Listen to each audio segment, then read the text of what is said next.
Just the weather for farewells. You are... here? Totally. The trio team is the best set up to reach the finals. No need, I already told her. She's fine with it. You sure know how to put me in a spot, Casterus. I need to travel with you, but I can't touch you. What a bother. Sorry. Aw, I was just teasing. Don't take it to heart. Did you know that the legends say you have to put an obol into the mouth of the dead or over their eyes if you want them to successfully cross the River of Souls and enter the Netherrealm? That's the fairy fare for entering the Netherrealm. However, I honestly won't ask you to pay this time. I'll pay. And then we'll just have to go through the motions.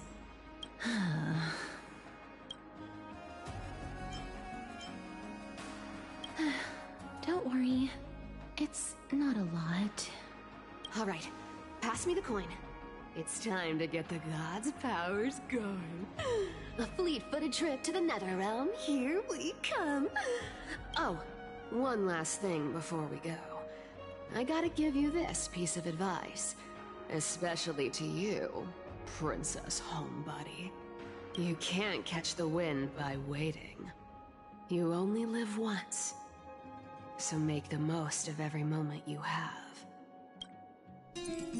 Get ready. Be steady. Hi, your turn. Don't be nervous. After all, it'll be gone in the blink of an eye.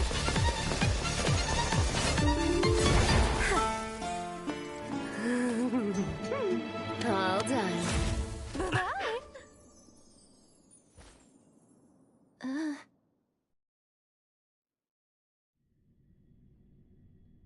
Are you feeling all right? She's the demigod of trickery. When she flips the coin of whimsy into the air, she gains incredible speed that lets her travel anywhere in an instant. Just like how she clearly had no intention of lingering here for even a second longer. We can only depend on ourselves for the rest of the way. Don't worry, Mem's here to help.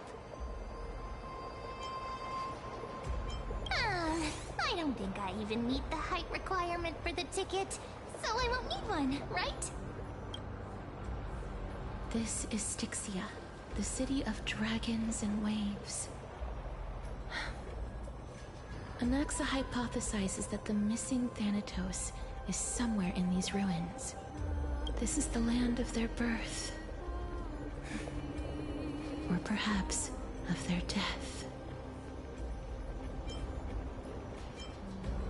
Anaxa had used a secret alchemical art to temporarily fuse his soul with Circe's and Kephae.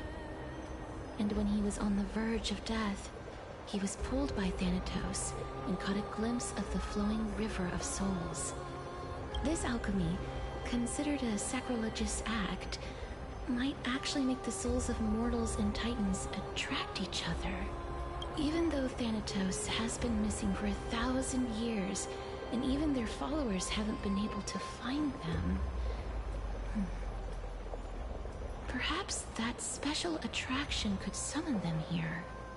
Oh, so are we going to use that Philosopher's Stone to conjure the Titan? I guess that's the only way. The only leads we have now are the name of this city and the fairy tale about the dragon. Thanatos is even more mysterious than I am. Indeed. Even one as erudite as Anaxa could only point us to this place, and no further. We will be entering the unknown as soon as we take our first steps. But that won't be the first time in my long journeys. I believe that, rather than standing still, taking action is by far the better option. Perhaps fate might take pity on us today and show some compassion.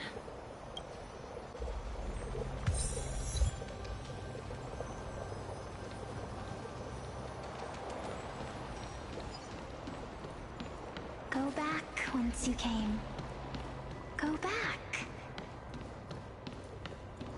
Ahead lies the realm of the dead.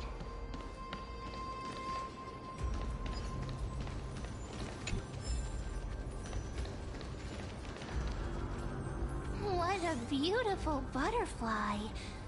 Is it talking to us? This is a eulogistic butterfly. They are found in places where many have met their demise. In Idonia, some think of them as manifestations of Thanatos' benevolence. By turning the lingering obsessions of the deceased into these creatures, it is as if the Titan has made life into a specimen. Others think of them as Thanatos' messengers that guide the departed to the Netherrealm. The second theory sounds more believable. After all, the things they're saying are rather, direct. Perhaps. But the fact that we're able to hear their whispers proves that we're fast approaching the realm of the dead.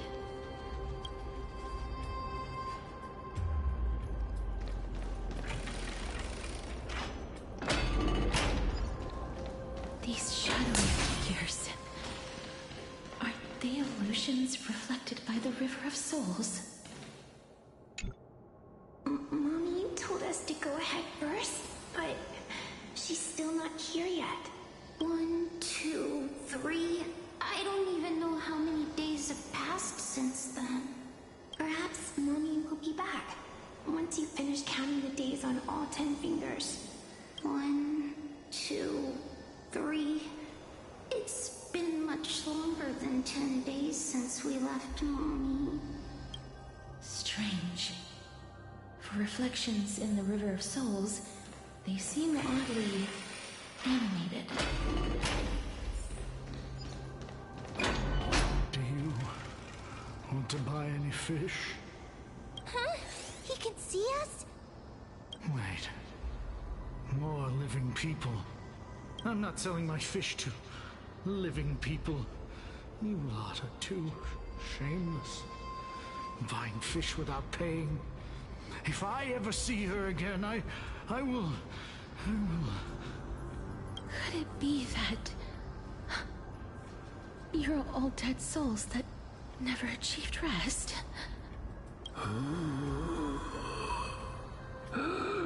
The Netherrealm does not exist. Titan rejects you.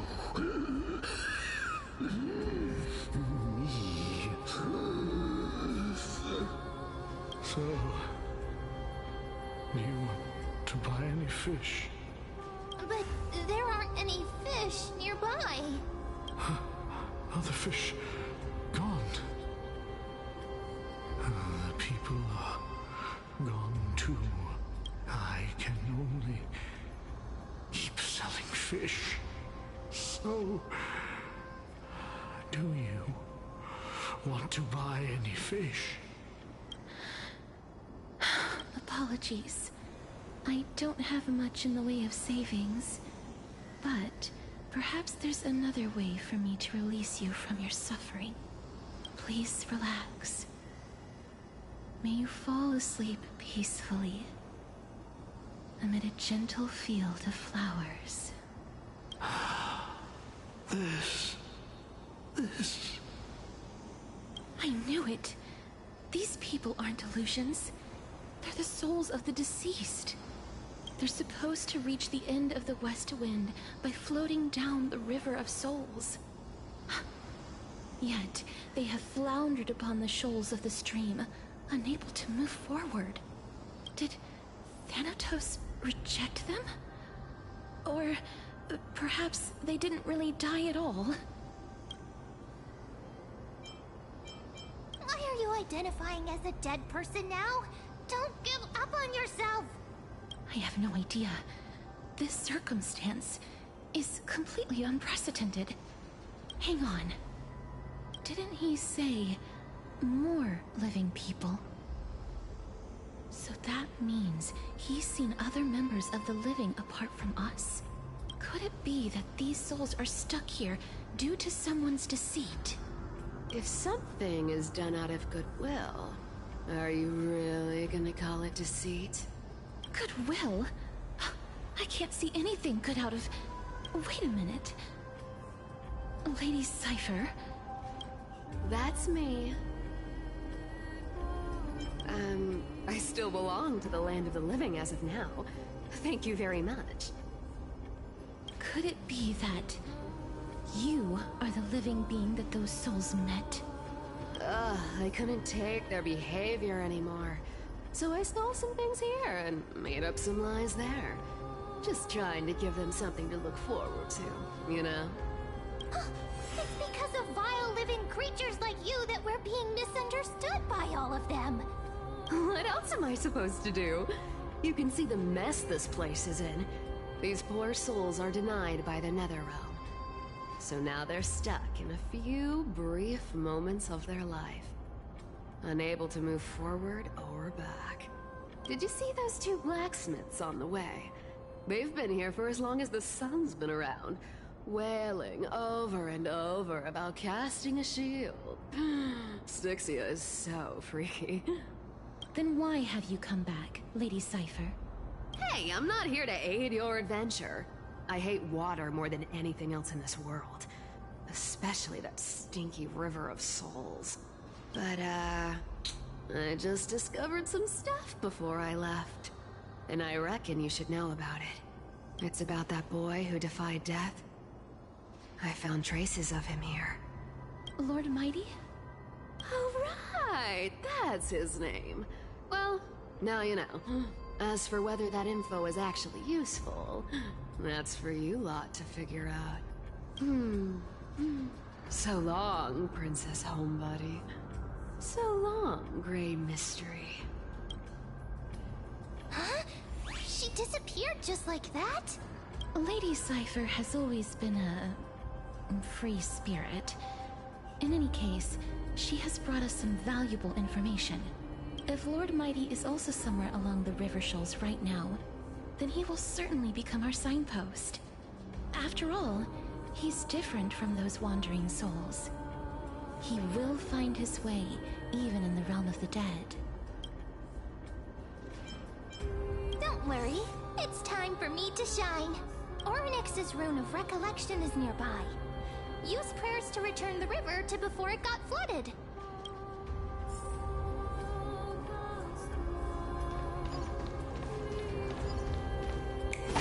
Hey, over here!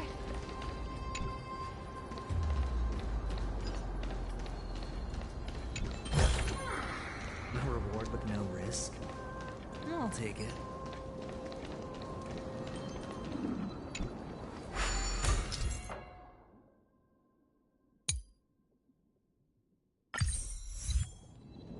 Orynyx's miracle has appeared. Amazing! It's like we're inside a giant bubble. Even the river got parted.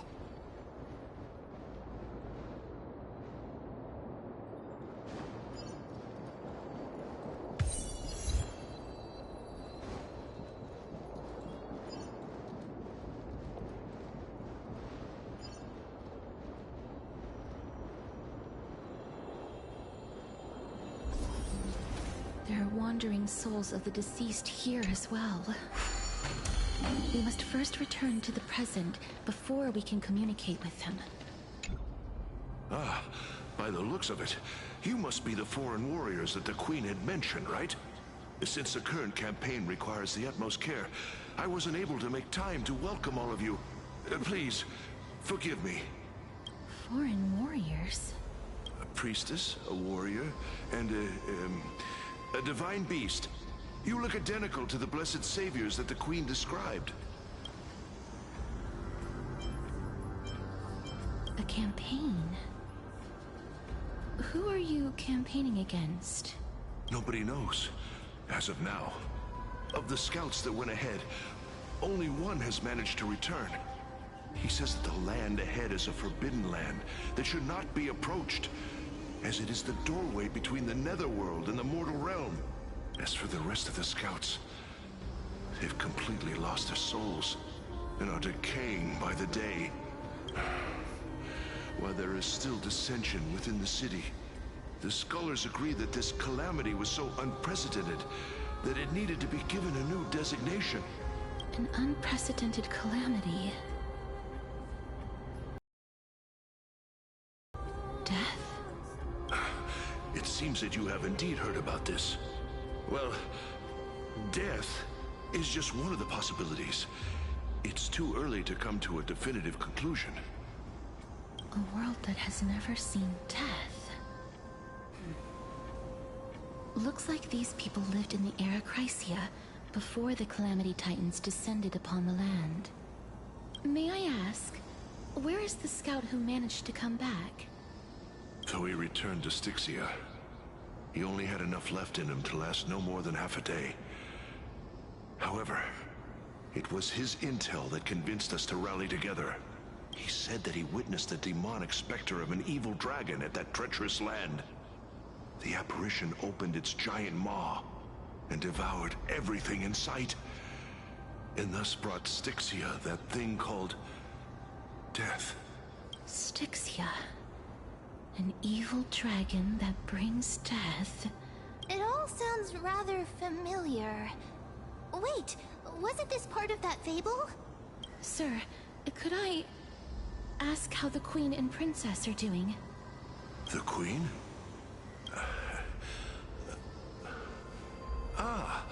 By the looks of it, you must be the foreign warriors that the Queen had mentioned, right? Oh, it's the same lines. Looks like he's still trapped in the moments before his death. Leave it to me. Sir, the war ended long ago. Styxia no longer exists. Styxia is no more? This cannot stand! Newcomers, hurry up and go take your positions! Oh, looks like it's difficult for this gentleman to accept reality. Sir, I am the Maiden of War, sent here by the Queen herself. If you accept my blessing, then today's battle will be smooth sailing. Maiden of War? I've never heard of this. There's little time to waste. Please don't take too long. Don't worry. I'm typically unwilling to prolong such a moment. Is it over? Have we won? Cass, oh, are you all right? I'm fine. I just didn't expect that I would still have to embalm others, even in the realm of the dead. Is this a remnant of his soul?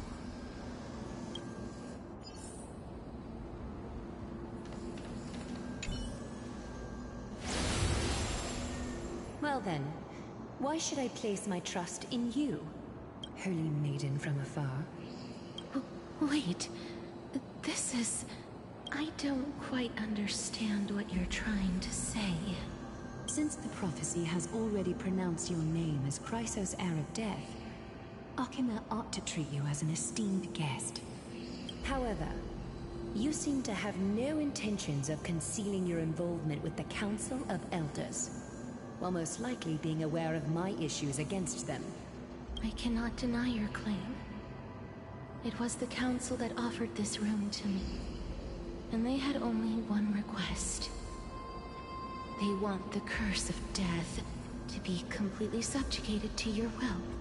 I was agreeable to that request. But why? I am unable to rid myself of this innate curse. However, from this day onward, I shall use it according to your will. I will never make any superfluous moves on my own. I see. So That is how they plan to control the Flame Chase journey. They have shifted the heavy responsibility of granting death over to me.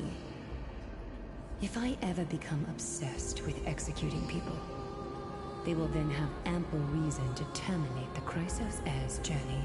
And yet, you seem to not mind. This is quite surprising to me. That's because the fate that we were born with is a burden far heavier than that of an individual's life. I've woven many unforeseen events into the tapestry of fate. This is but one instance. Tidy up your precious garments and come with me. Akima welcomes you, Casterus.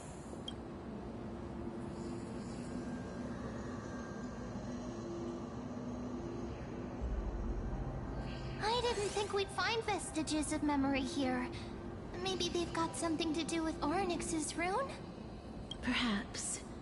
But I do not need a reminder from them. This memory is one that I will never forget.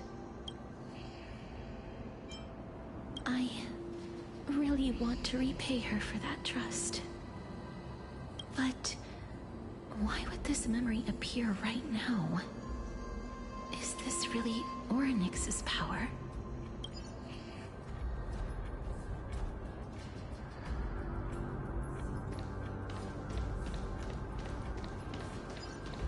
Could these dead monsters actually be...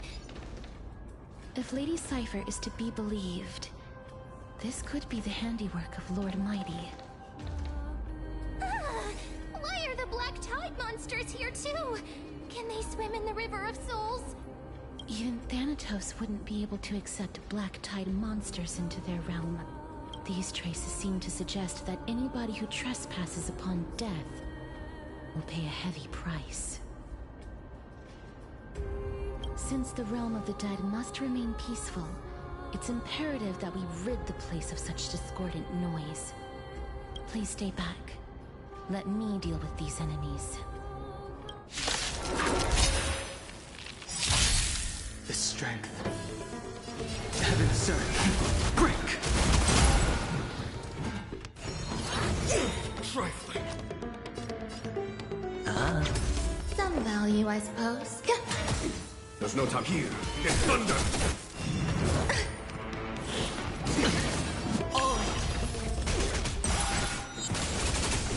The times are changed.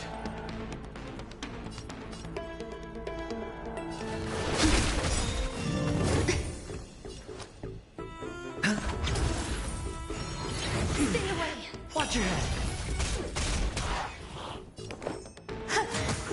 Follow my choke. Conflict is pitiless!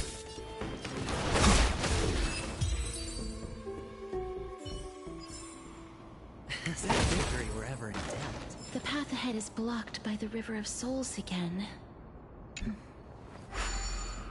In that case, let's go back to the past. This miracle sure is handy. This is yet another aspect of a Titan's divine... If Dan Heng was around, he'd definitely be able to raise the waters of the River of Souls into the sky. If Lady Hycelians was still alive, I think she might be able to do that too.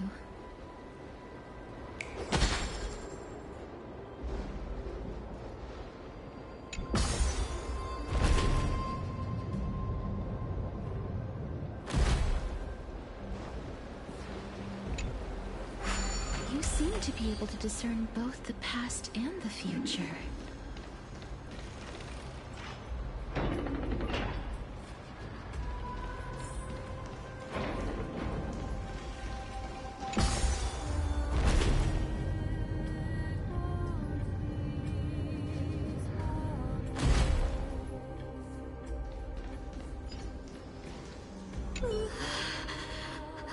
Why isn't there a god yelling in the distance? Indeed, my downtrodden fellow, your sorrow and joy are but means for me to amuse myself. I will at least derive some comfort. If all the tears that I had shed were determined by some mightier being above. It's... you people.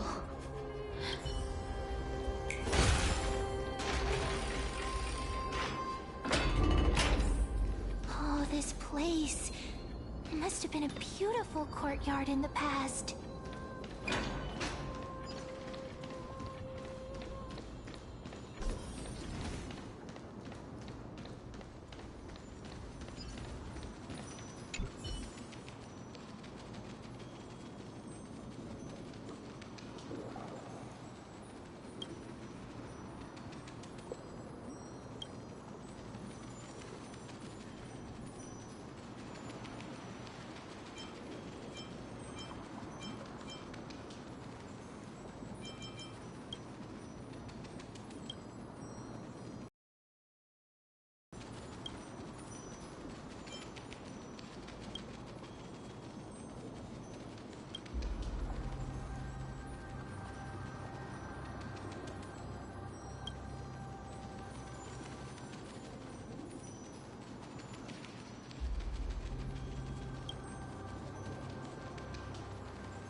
Please excuse me. I am but a scholar from a distant land who had the misfortune of falling into the River of Souls and turned into a member of the dead. Huh? This one seems to know that she's already dead. Oh, I was merely speculating. But it seems I was right. And you... I recognize you. You're the Holy Maiden of Death from Idonia, right? I'm sorry. I cannot bring you back to life. However, should you desire it, I can end your prolonged limbo. I'm well aware of that. Even if you were able to revive me, I would never choose that option. That's because I didn't fall into the River of Souls by accident. Instead, I leaped into it to seek my death. Why? If you could see the life I've led, then you would not reproach me so. My life was far too miserable. But I did not expect things to stay the same even in death. What a joke. In escaping my mortal life, I've entered a millennium of pain instead. Circe's above. What cowards humans are. For we fear both life and death simultaneously. I'm sorry. I'm also powerless to answer that question. That's all right, Holy Maiden. At least you are able to respond to me. Please, grant me death. Circe's above. Does this count as thinking till the moment I die? I have seen too many farewells. Her distress is quite commonplace. There are those who will end their lives over what seems to be the smallest of worries.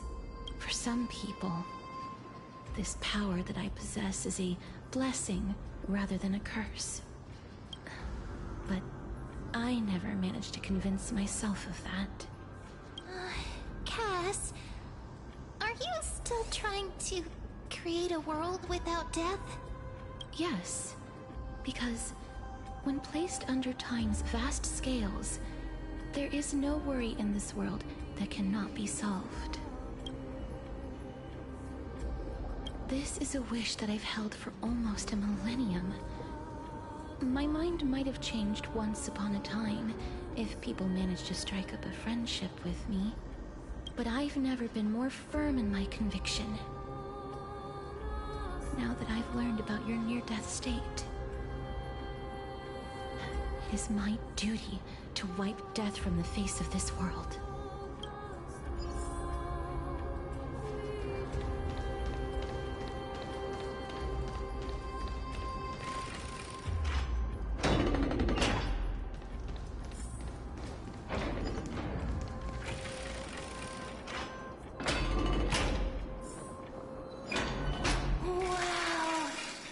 This place is so spacious.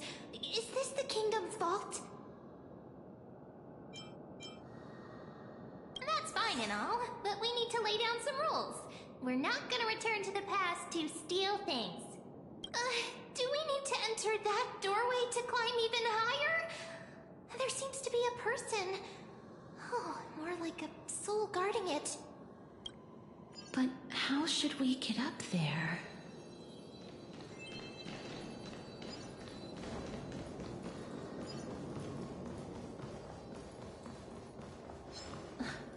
The path is blocked yet again. Oryx's 8 always appears in times like this. How convenient.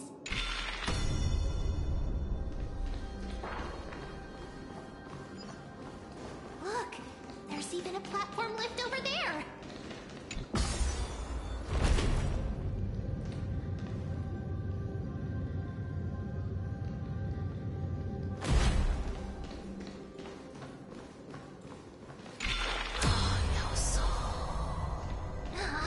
A chest of the past has been left behind, but none of its treasures remain inside.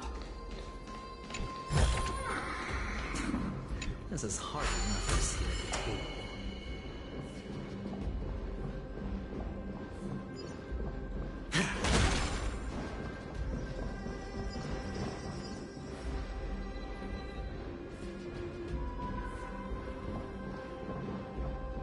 Wait, what if the miracle suddenly loses its effect? Ma'am, do you really want me to answer that?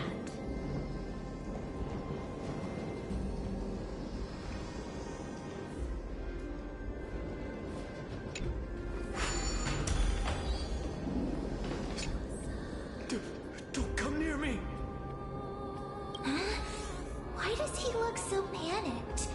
Did the black tide monsters frighten him? Or is he actually scared of his own extraordinary power? There's no need to be alarmed. We're just passing by the area. See? None of us look threatening.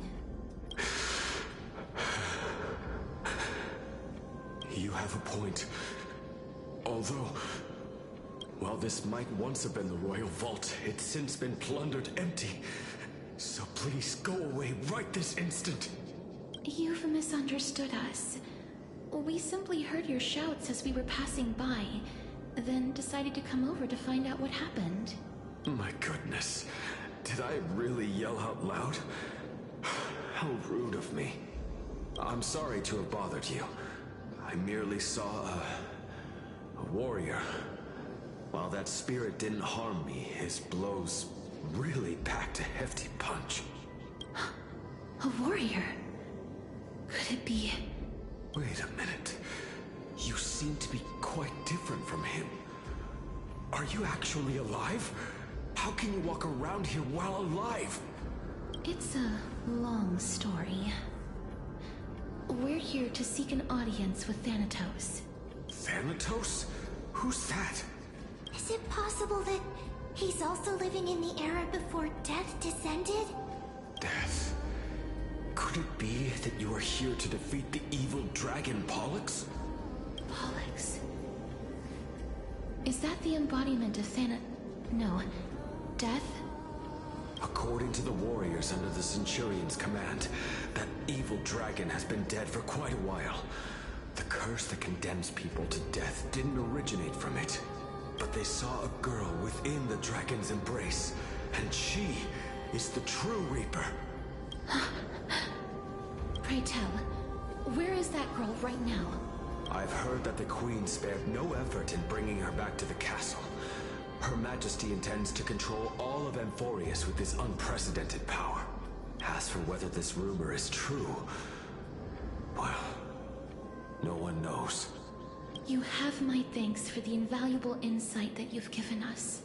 Please, treat this touch as a token of my gratitude. You... Are you...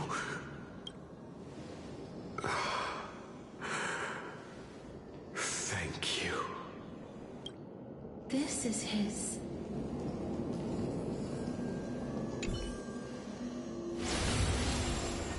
Then you granted him death. That isn't like you. You would have refused, even if I commanded you to do so. I don't know. I did it out of sympathy, believing that I wouldn't be racked with agony, but I am still in a state of turmoil. Sympathy? Sympathy for that youth who triumphed in every battle? That young man was favored by Talantin, who taught him a move that will defeat any mortal enemy with a single blow and emerge victorious every time. He could rely on that move to always achieve victory during Era Chrysia.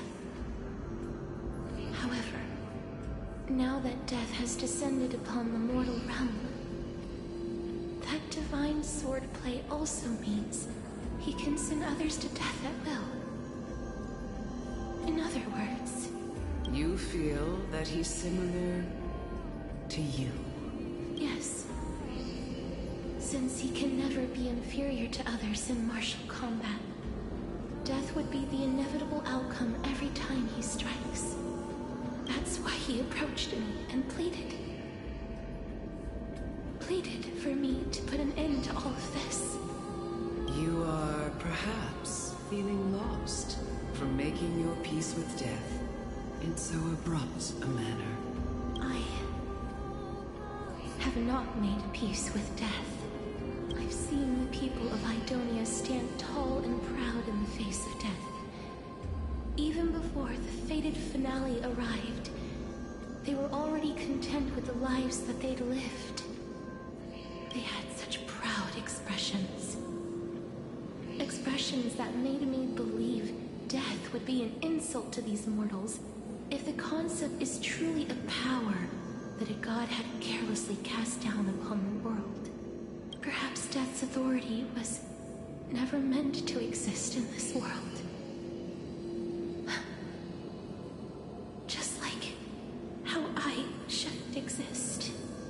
I won't refute your beliefs for now, but would you be interested in listening to a story of mine? It's a fairy tale from foreign lands, told by the person who brought you to me in that ice field long ago. A tale told by the Queen of Styxia. What? Wait a minute. That means the girl born in the dragon's embrace, the personification of death these souls talked about. That's you, Cass? I've already had an inkling for a while now. But I honestly have no memories of Styxia. My memories only begin after Aminet brought me to Idonia.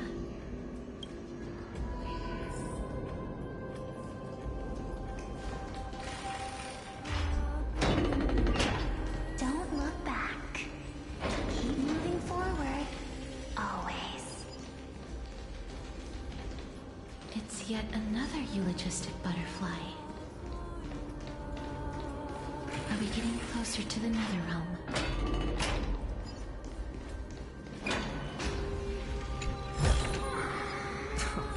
This is hardly enough for a skin at the top. This is...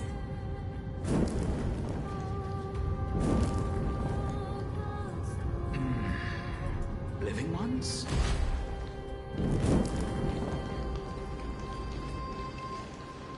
Oh, could you be the scions of Styxia? Did you hear about the great work that I'm doing here, and have thus arrived to give me the last material that I need for transmutation? Great work? Have you heard of the great name of Pollux, perchance?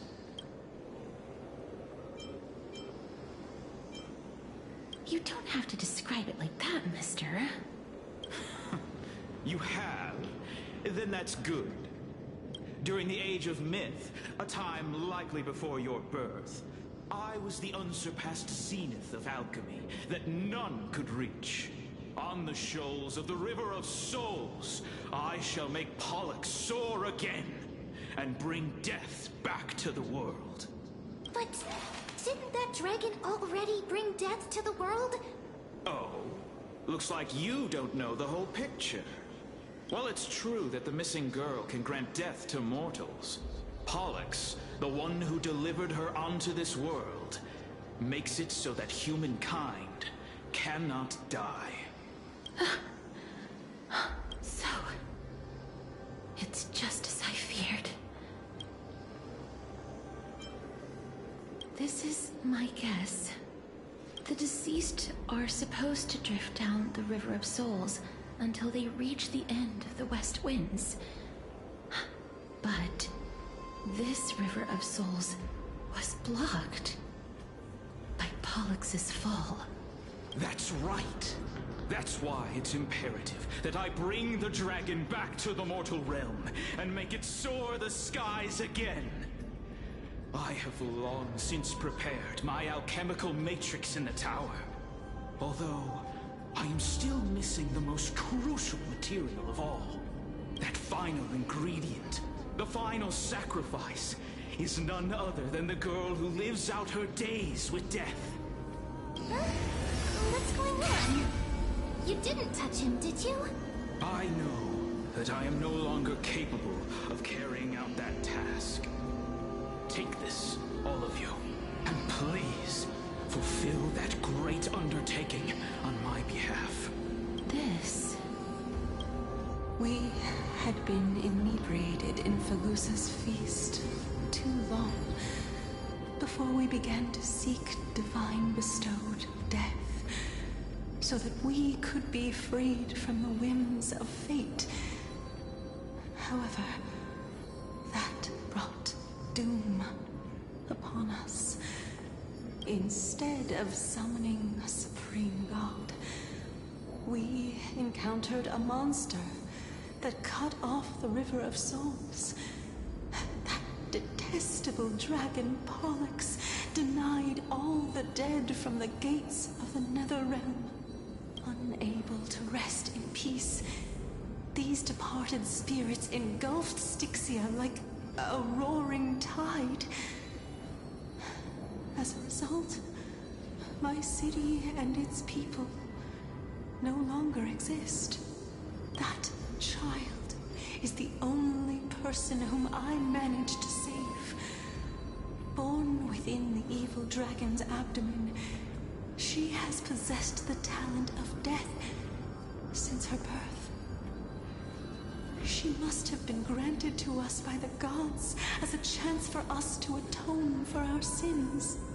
Please, you must nurture her to adulthood and prevent her from experiencing all of the suffering that we went through. I promise that I will care for her as a mother, that I will protect her from the evils of death.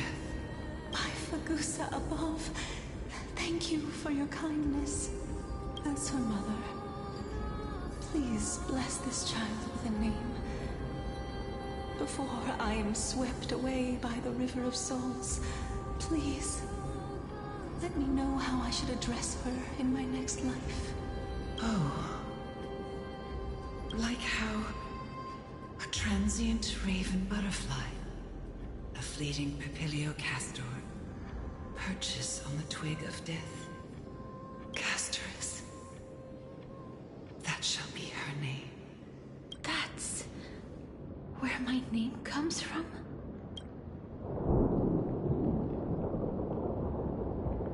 The sound's back. What is making that ruckus?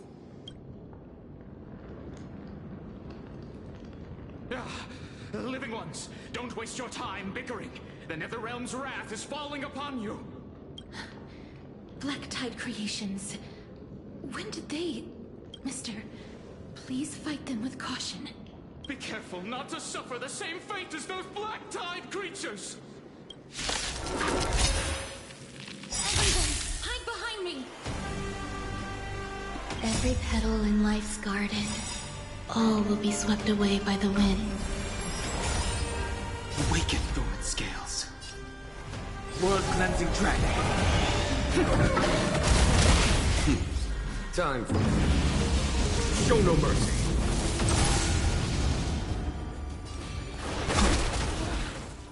There's so many of them. How are we holding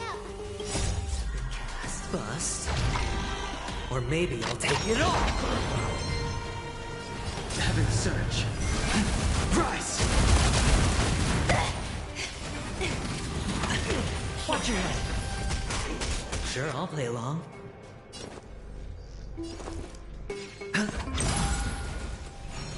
Stay away! Oh!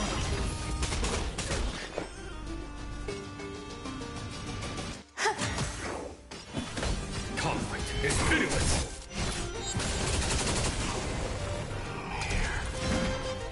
Our souls.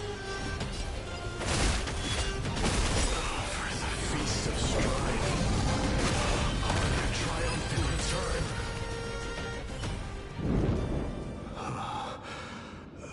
You? Lord Mighty?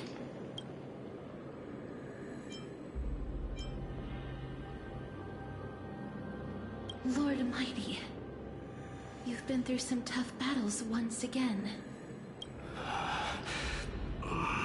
That black tide is endless. My death is only temporary.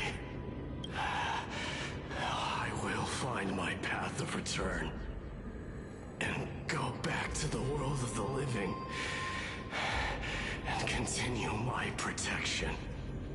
Lord Mighty, I have always wanted to. Why does death reject you? I'm the one resisting it.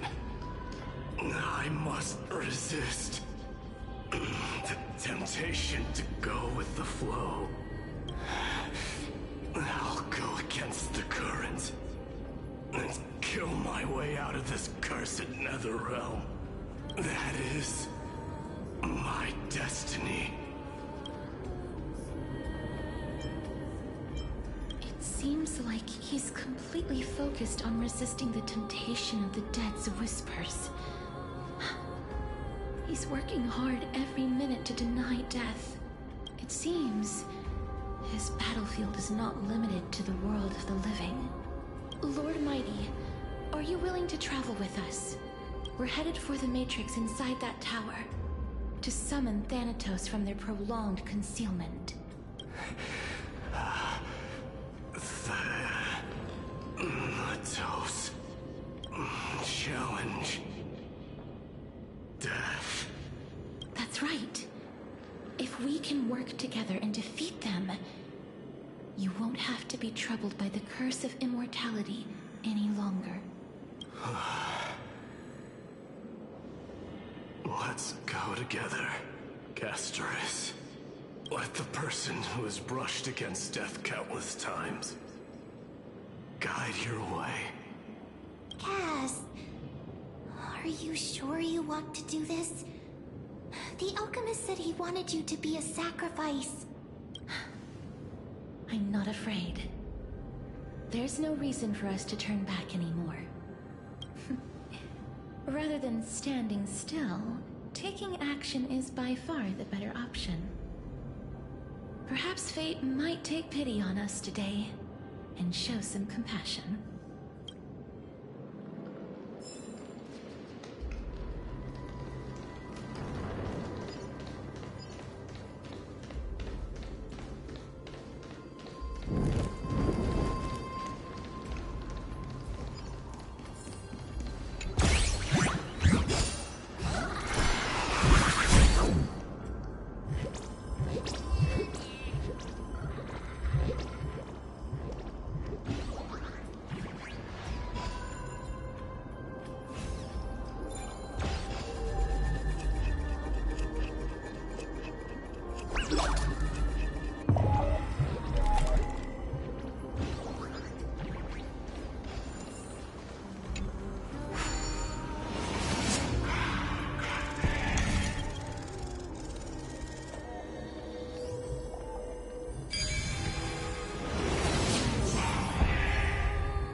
This is going to be difficult. I'm familiar with this kind of mechanism, but I've never repaired broken chains. If I was more powerful, I would be able to carry one person with each limb and fly the four of us to the other side. The Rune of Recollection is here, but I can't find the miracle orb anywhere. So weird. Oh, could it be in that collapsed tower in the distance? It's still up to me to step up in a crisis. Wait here. I'll go check things out.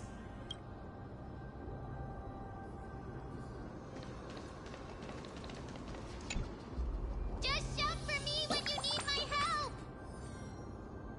Got it! Just leave it to me!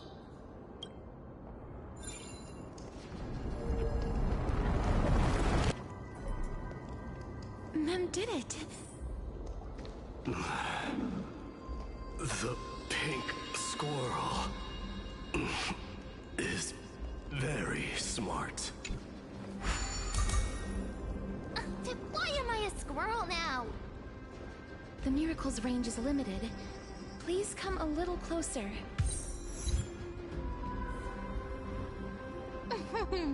Aren't I a good fit for Ornyx's priest? Of course. You're the most competent priest ever.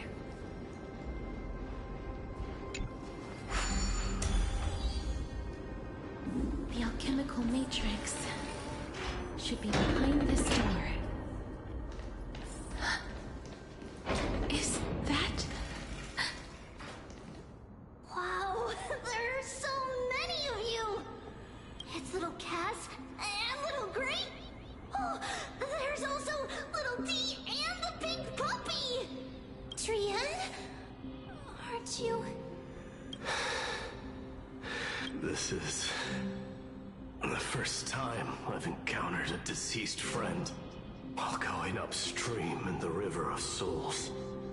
It really works like this. Just like the other departed spirits we've encountered along the way. I'm also unable to sense the aura of the living on Lady Trian.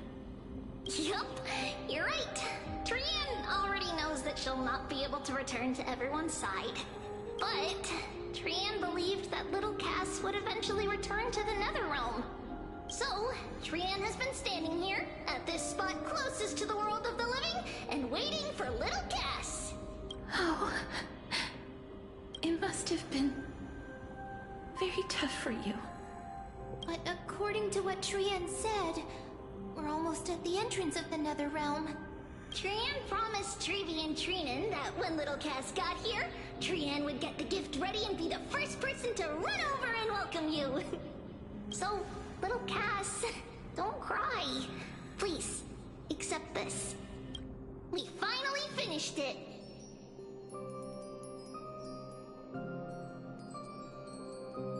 This is what Lady Trevi once mentioned.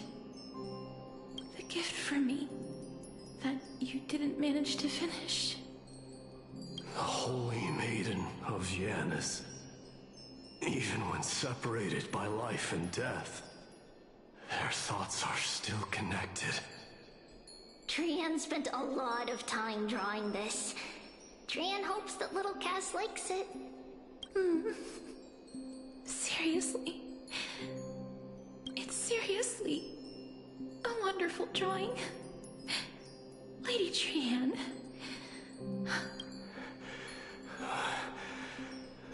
This is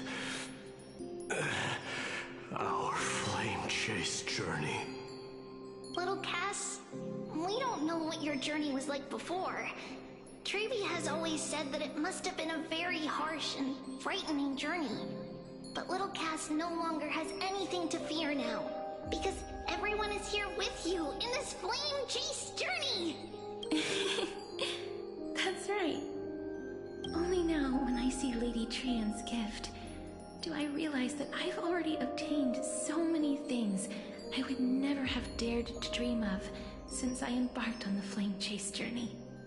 It's the first time I've gained so many companions. The first time I picked up the hobbies of crafting and photography. The first time I had dinner with someone else. The first time I went to the market to buy the Chimera doll I'd liked for a very long time and hugged it to sleep. The first time I wore a dress personally made by Lady Aglaya. The first time I went for a walk with Lady Treeby, Lady Trehan, and Lady Treenan. The first time I enjoyed the night breeze and looked up at the stars with Miss Hyacin. The first time I took care of Dromesis with the Trailblazer. Looking back at all these experiences I never thought were possible, it feels as though the scales of my life had shrunk from centuries and decades down to minutes and seconds. And all of them are so precious. I took countless photos in the past, but they're all black and white landscapes. I don't have a single one with friends. If I had known, I would have taken more pictures.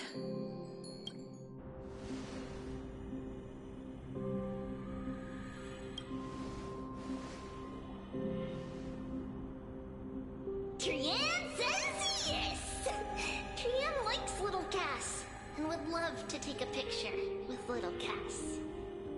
Sadly, being departed souls, our images cannot be captured in the world of the living.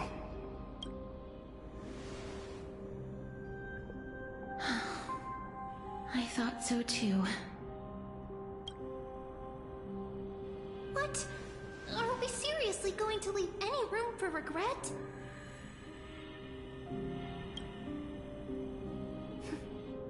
There won't be any regrets. This vivid drawing surpasses any photograph from the world of the living. Little Cass smiled.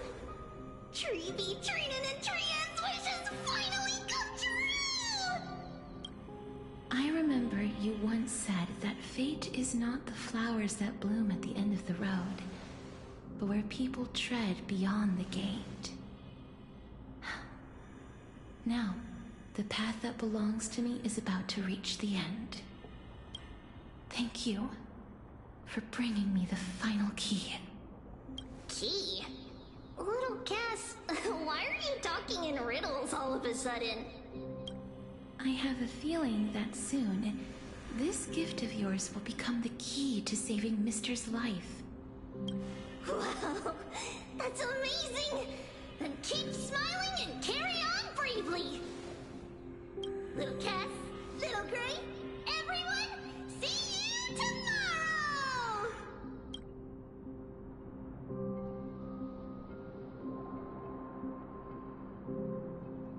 Lady Trian. The aura of this place.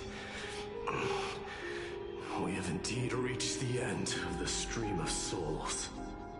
If I go any further, I might lose myself. I must leave now, for the black tide still wreaks havoc in the realm of the living.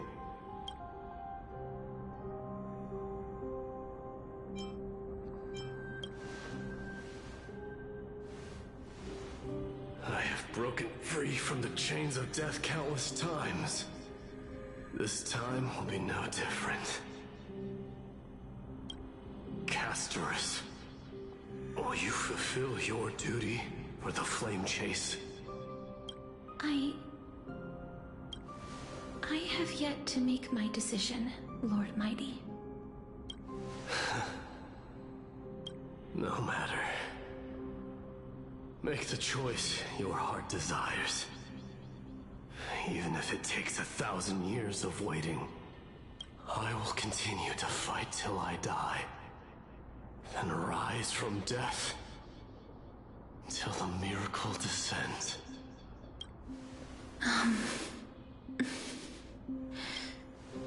There is one more thing you should know, Lord Mighty. What is it? Professor Anaxa may have deduced the principles behind the Era Nova. You and I may be reincarnated as strife and death in the next cycle, becoming calamities wreaking havoc upon the world. I see.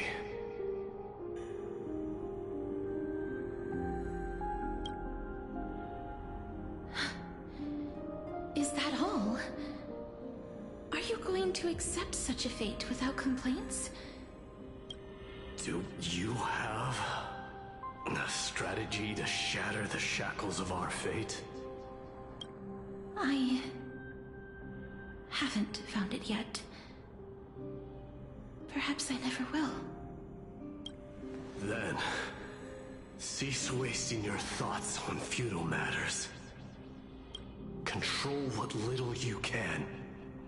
And when fate's inescapable grasp comes, resist it with the strength of your mighty will.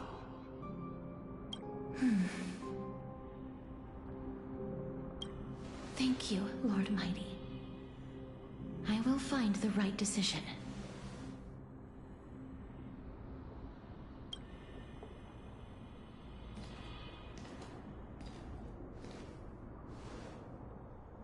In the name of strife, may you meet a fitting end. This must be the alchemical matrix the spirit mentioned. Let's see. We need to insert Aquila's sky, Georios' earth, Kefali's fire, Fagusa's ocean, and Nestia's love. It seems our sweet Princess Homebody has made up her mind. In that case, seamstress, I suppose I no longer need to deliver your message. My time is rather precious after all.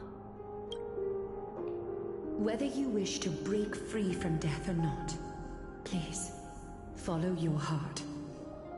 By the promise you once made, I ask that you fulfill your duty one final time. Castorus, please, live as a human, and die as one. According to that alchemist, the final piece is supposed to be me. However, he is not privy to the past, and therefore cannot see the full picture. The past? I saw the twins of death in Kefali's memory, and now I am certain that I was one of them. The trial of the Hand of Shadow demanded taking the life of your family. I died during that trial, falling before the gate to the new world. And my sister, whom I never met, became the Titan Thanatos of this cycle. She was consumed with regret over my death, so she used the Titan's authority to reforge my soul. Yet, it also means she has never revealed herself to anyone, hidden away from the entire world. That's because the Titan she became already fell at the start of everything. They died for me, and now lie in slumber in the River of Souls. You mean Pollux? That's right. The River of Souls is no material river. It cannot be blocked by ordinary means. Only a divine corpse can prevent the dead from reaching the next world. And that's why we have to awaken Pollux from death before we can retrieve the core flame of death. We have to reforge its body with the power of alchemy. But Cass, if that alchemist speaks the truth, does that mean you're also part of the dragon body? According to those departed spirits, I was indeed born as the dragon's twin. But before we talk about that, have you heard the sighs? I heard them too. So what are those? I think it's probably the sign of Pollux's wish being fulfilled. They must have realized how heavy a price they'd need to pay when they used their divine authority to resurrect a dead woman. That's why they exerted every ounce of their strength to send me to Styxia, a city that called for death, a land where none is hostile to death. They never saw their wish fulfilled and fell so prematurely, all because they wanted to give me a new life. Pollux must really want to know how their sister has been after giving their all to save her. That wish is the reason Pollux's soul still lingers in the mortal realm even after their fall, quietly watching and documenting every detail of their sister's life. Ah! So instead of picking up objects on the way here, we were instead showing things to a strand of yearning that lingers here. Now, we must weave these yearnings together and restore them into Pollux's complete soul. But all of this is just a hypothesis, right? What if we go through with the ritual and it turns out totally different? That's fine. As Professor Anaxa often reminds us, such is the nature of alchemy. The true outcome can only be known once the process is complete. This is why alchemy is also known as the miracle of creation. Now, the puzzle of Pollux's yearnings is nearly complete, with only one final piece remaining. I shall reveal what they have been yearning to know in the alchemical matrix. I will show them my whole life since I left Styxia. Lady Trienne has already drawn a picture of my entire life, and it is now in my hands.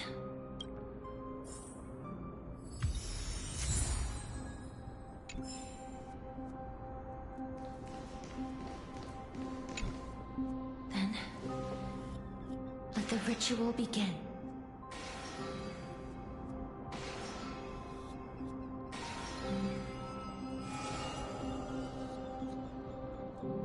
And now, the objective is complete. That is all. Such is what Professor Anaxa always says after preparing for an alchemical ritual. And now, Pollux, I shall lift you from the river of souls and reforge your soul. Perhaps you will be disturbed by this, and your body may become horrifying to behold. But if even the slightest trace of your soul remains, the soul that once ferried me to this side of the shore, then please, look at me.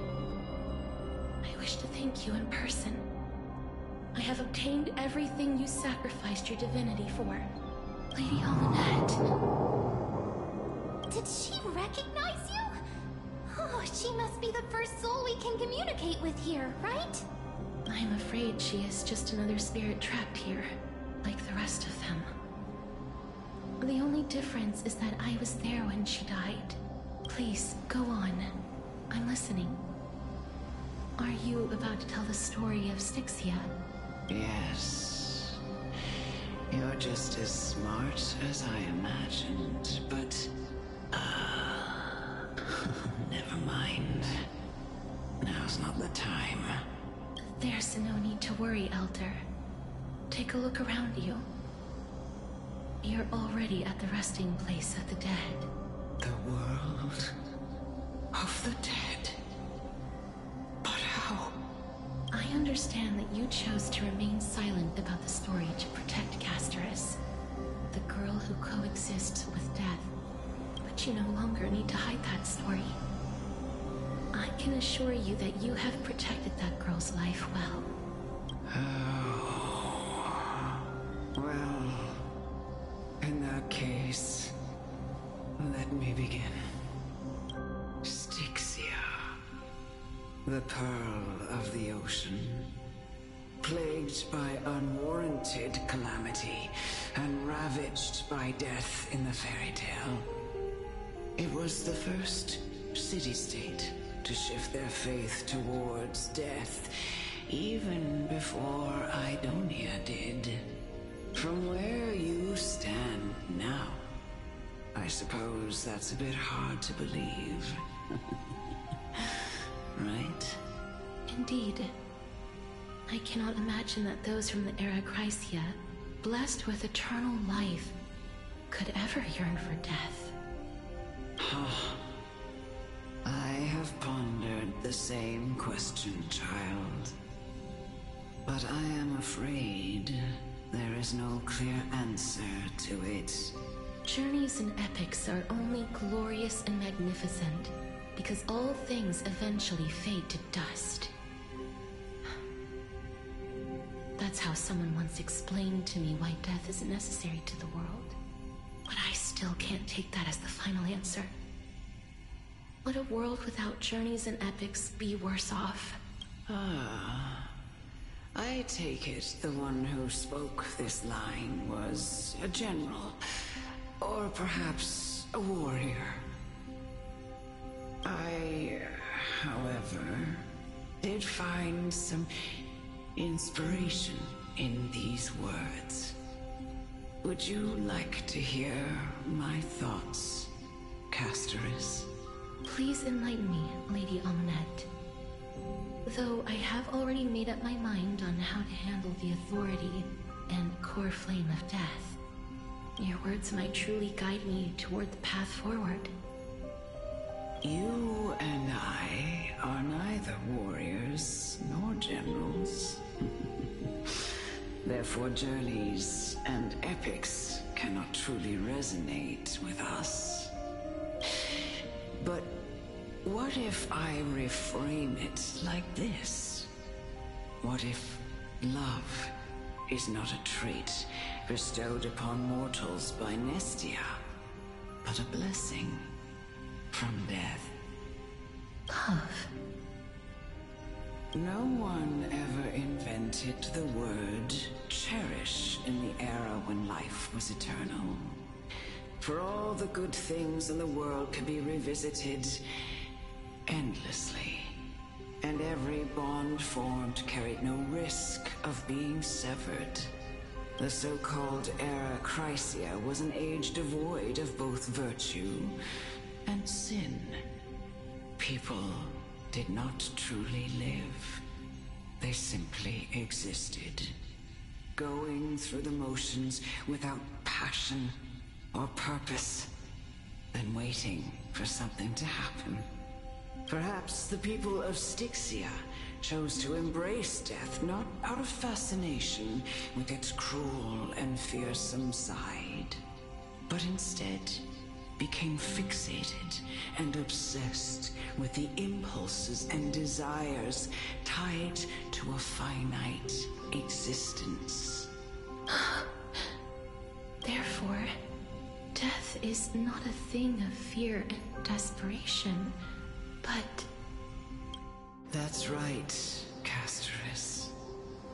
It is the reason we shed tears when parting ways, and also the original spark that ignited the passion of mortals. If you truly intend to deprive the world of death, then be prepared to witness it return to a state of stagnation.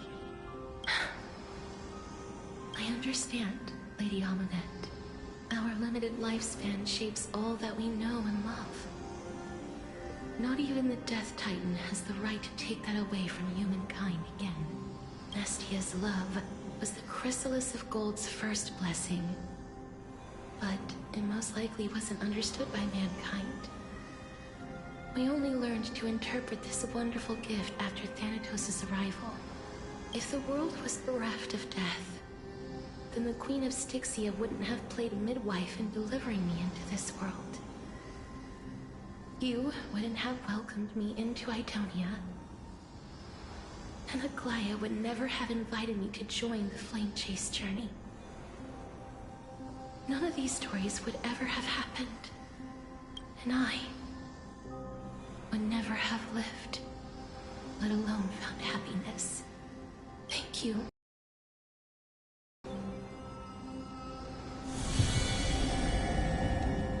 I will use all the love I've experienced in this long life to complete the final miracle. My teacher, Anaxagoras, grant me the wisdom of all things. I call upon thee, the stripped dead dragon's corpse.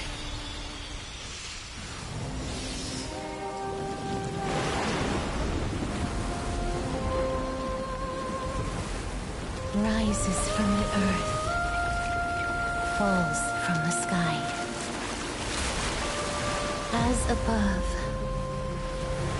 so below.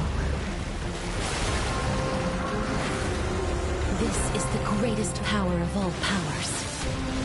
Unstoppable in this world.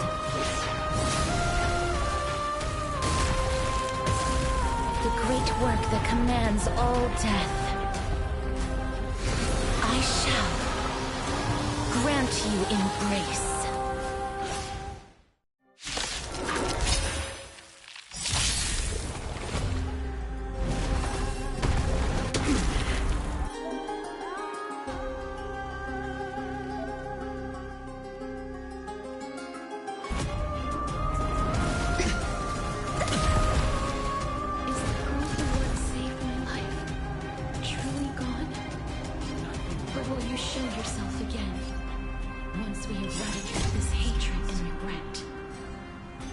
Delve, hidden moon. World creating dragon.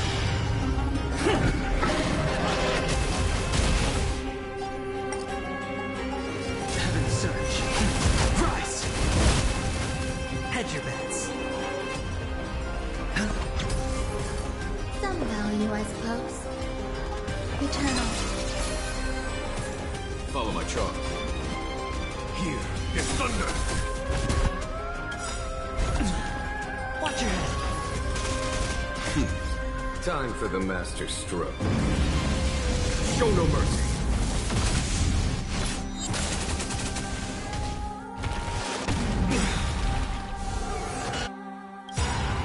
The dice have been cast. Bust. Or maybe I'll take it all. Oh. The strength.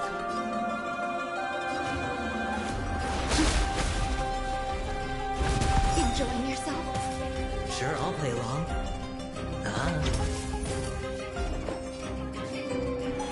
Every petal, all will be swept away by the wind.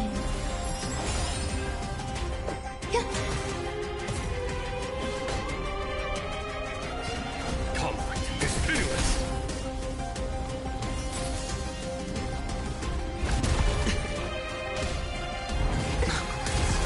Watch your head.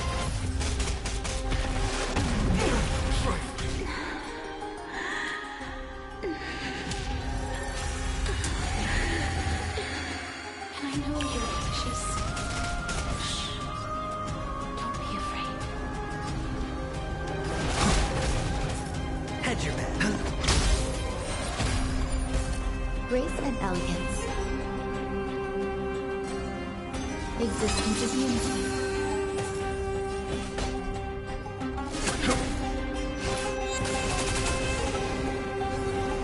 There's no more need to weep over you. I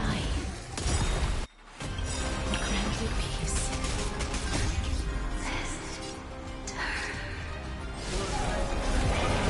Yes. I'm back. Surge. Rise!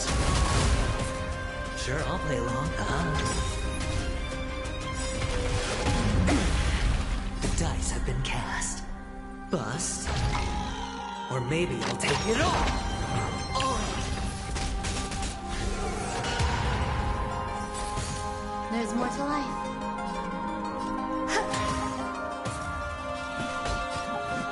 Here is thunder.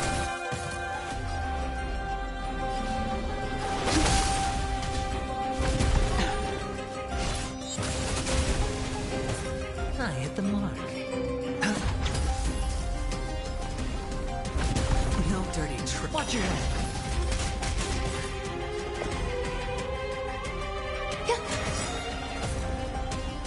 Every petal and all will be swept away by the wind.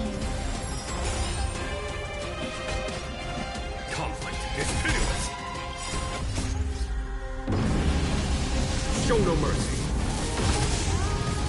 sense a storm.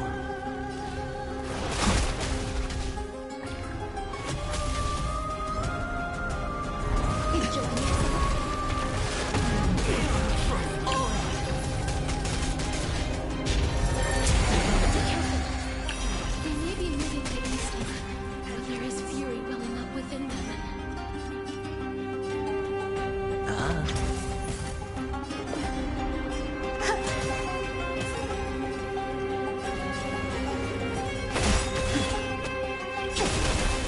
Awaken, thorn scales. World cleansing dragon.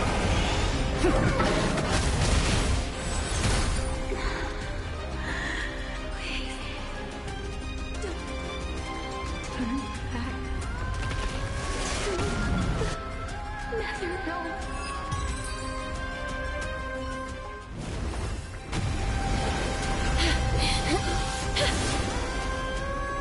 Oh, death. Sleep in peace.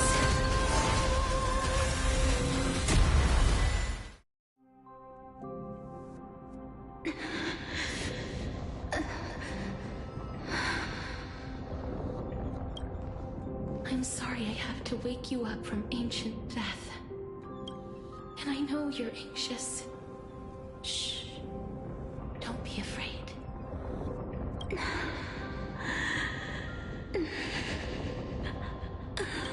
Do you remember me?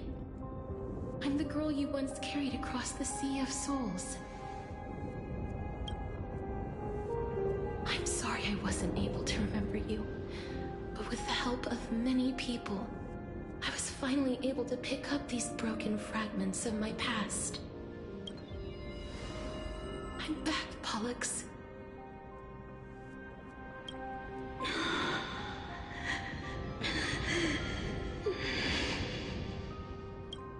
I know this might not be what you wanted,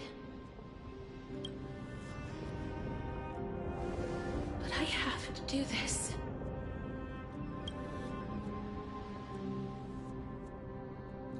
So please, carry me across the Sea of Souls again and return me to the Netherrealm, just like you did in the past.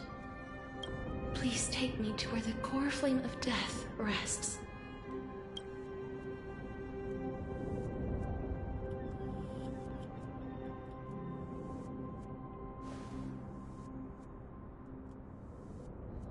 I'll be going now.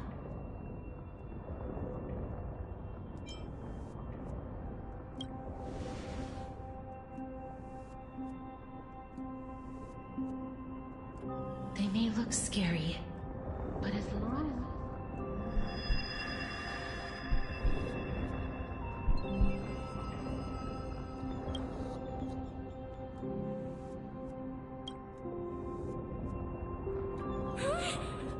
What's wrong?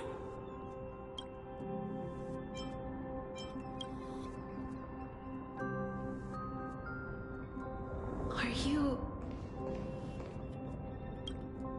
What's wrong with him? His time is almost up. If I don't go now, I'm afraid his soul will return to Thanatos' embrace before me. What? Oh no! Is there anything we can do? Don't worry. I promised I would ask Thanatos for the Trailblazers' right to roam the Earth again. Mem, stay here and keep a close watch until I return, all right? Alright. I'm the best at taking care of others. Go on, Cass. Make sure not to leave yourself with any regrets.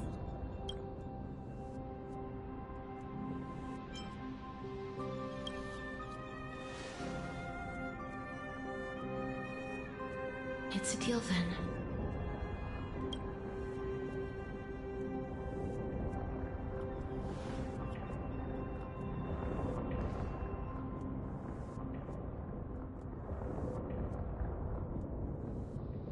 Please.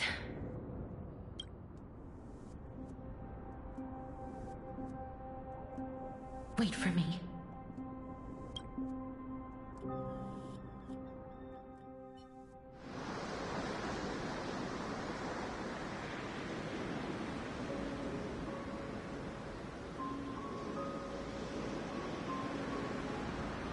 After all that, you still ended up back here.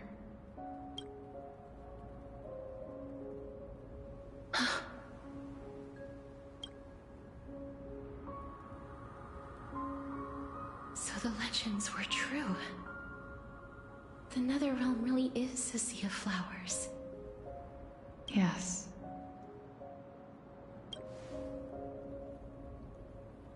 Just like the flower fields we tended to back then. Is that you, Pollixia? Do you remember me? I don't have the memories from that time, but I've seen you before during an experiment. I see. Call me Thanatos, then. It'll be easier. However, since you recognize the name, you must already know everything about Thanatos, right? Yes. I'm here to reforge the order of life and death in Amphoreus.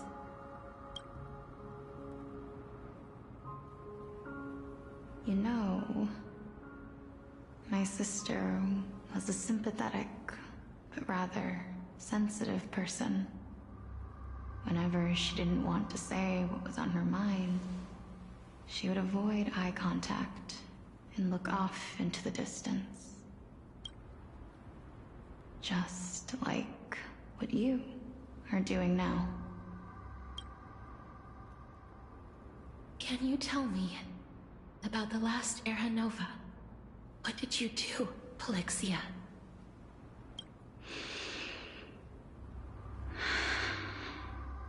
Where should I begin? I suppose we can start from the beginning. A long, long time ago, there were a pair of like-minded twins. As foretold in the prophecy, they were chosen to be successors to the god of death. But fate was cruel.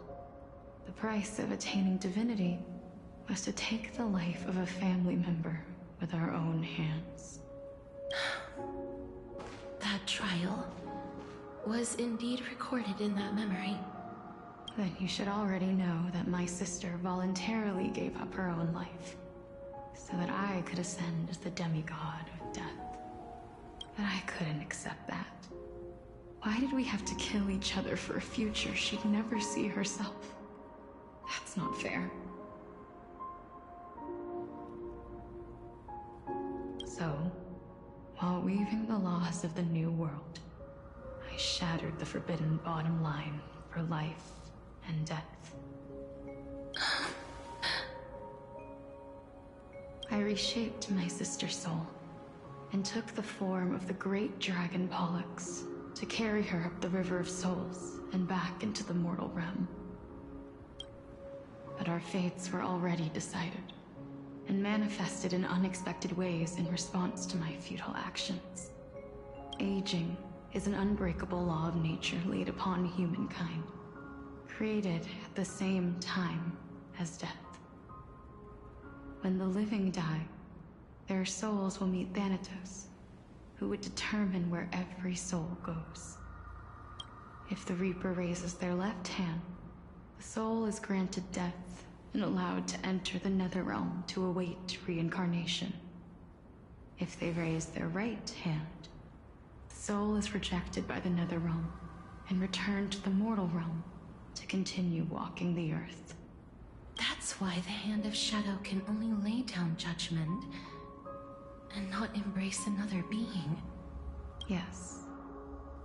Death was originally a pair of hands, but they were split in twain when we reached the mortal realm, never to touch each other ever again. The half of Thanatos that represents life the undying human who grants death. That was the curse I forced upon you.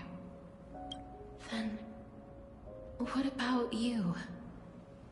As the half of Thanatos representing death, I shoulder the fate of defying death. I died the moment I entered the world of the living. From then on, my Titan also no longer existed in this world. The cycle of life and death stopped.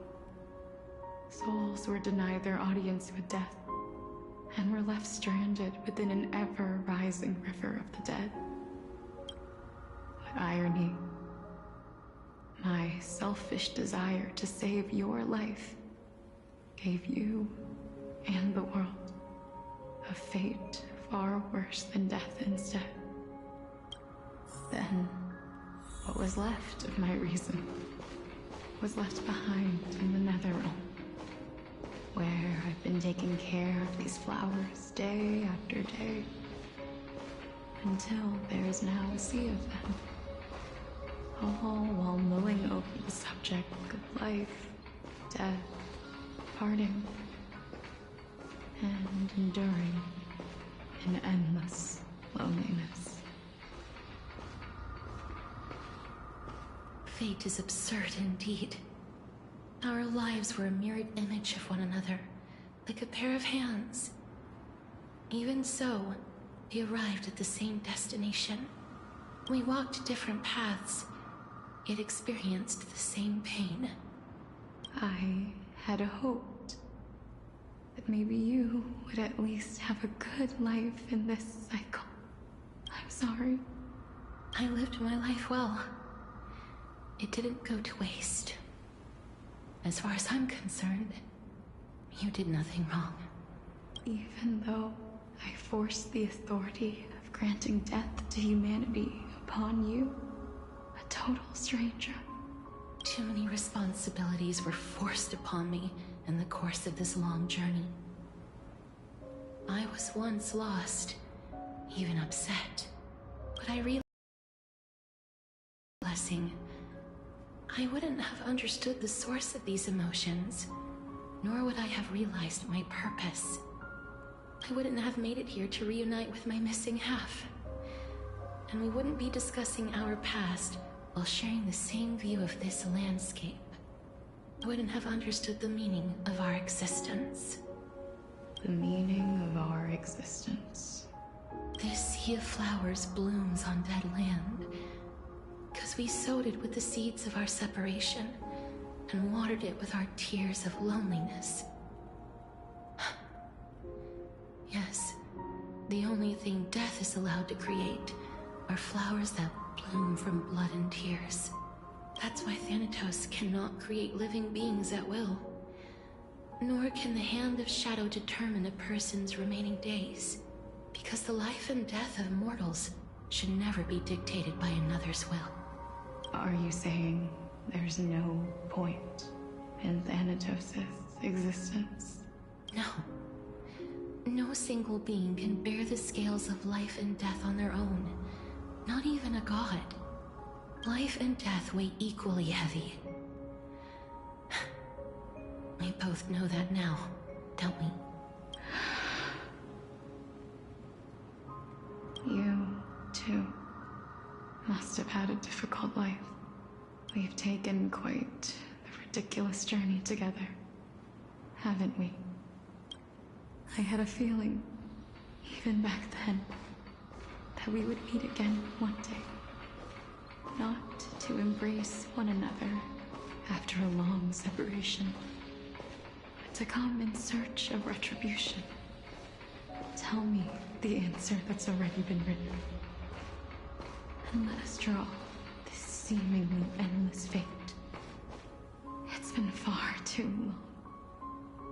I've waited here for centuries, watching day after day as desperate spirits are denied by this lonely wasteland.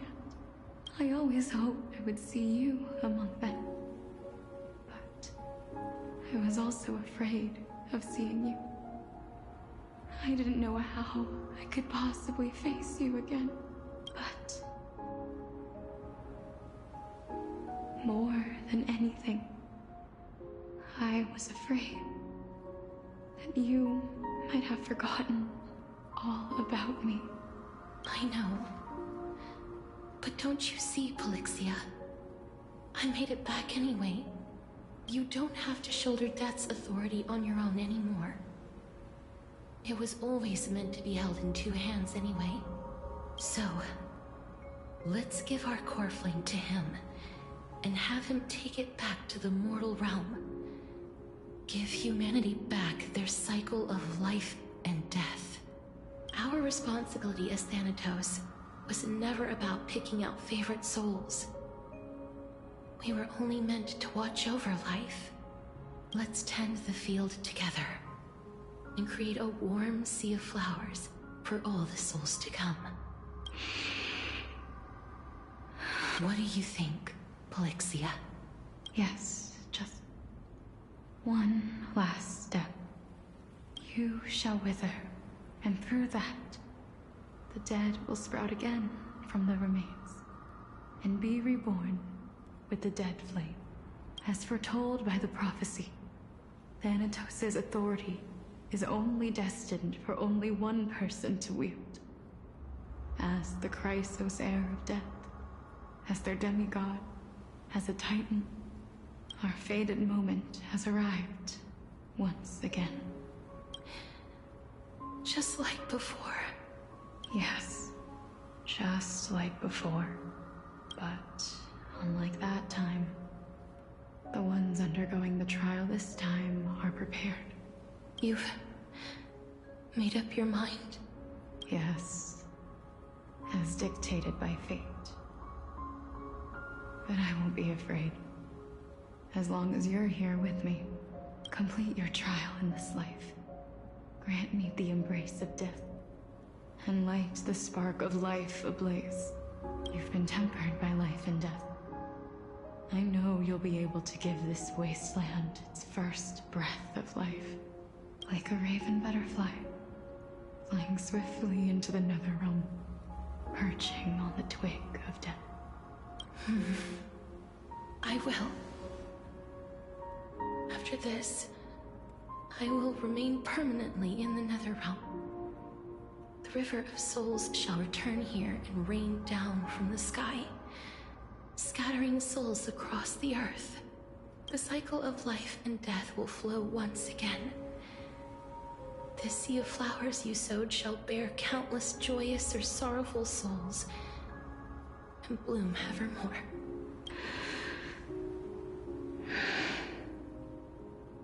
Thank you. Just one last thing. Can you grant me one wish? Of course. What is it? Please, don't forget me. I promise you, when we meet in the next world, even if I have endured another reincarnation, even if we do not know each other's names, I will still hold you tightly in my arms. Just like what I did when we were born. Casterus. Casterus. You're as beautiful as a fleeting butterfly.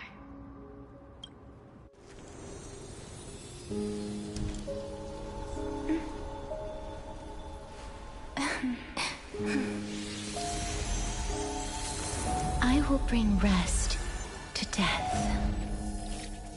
And from now on, stagnant life will once again flow.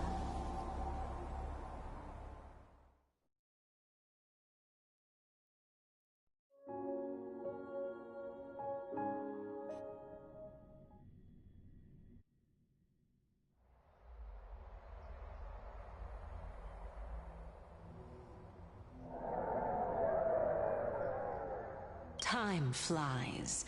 In the blink of an eye, the 15th entry hour is already at hand. When this farce is over, your soul will be placed on the scales of life and death. Are you ready? No need to ask so many times. Of course I am. Then why do you drag your feet? Is your fear of crowds holding you back again? I simply find them too noisy. Paying attention to conceited fools like them would be an utter waste of my time. Such harsh words. As I see it, you are no less arrogant than they are. I couldn't agree more. Oh. I did not expect to hear that from you. Are you not going to refute me? I know myself better than you think I do. At the very least, better than a stowaway like you. And they say men whose ends are nigh have but kind words. Well, that is exactly why I chose you. Should I thank you for the compliment? The hour of the trial has come. Do you have an answer for me? And how will you prove the veracity of your argument? I suppose there is no point in putting this off any longer. Do you recall where we stopped the last time? You were saying that Amphoreus' history is cyclical. Indeed. The demigods that bear the core flames eventually become the new titans at the world's end. Remember what happened on the Holy Mountain? Calypso, Naias. As their destined ends approached, one by one they left this world, leaving only the twins, who are fated to succeed death. Unfortunately, while their journey is consistent with ours, you and Calypso, as well as Nicodor and Naias, act as supporting evidence. I can only come up with a rough sketch for my theory of a cyclical history. For all the pains I took to reach this point, I had already lost hope of ever obtaining definitive proof. After all, the past is in the past. Proving that we are the legacies of heroes of the past is a hopeless endeavor. That is, until I met a girl named Pollux and her sister. If Castorus was truly sent from the past to the present for the Titan's self-serving reasons, then having lived through 2 cycles, and with Styxia as the pivot, she will no doubt be the link to connect all of this together.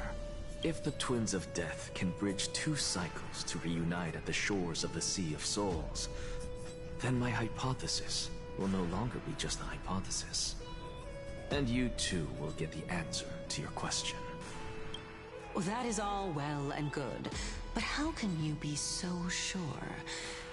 If there is even the slightest error in your hypothesis, the girl will be shattered.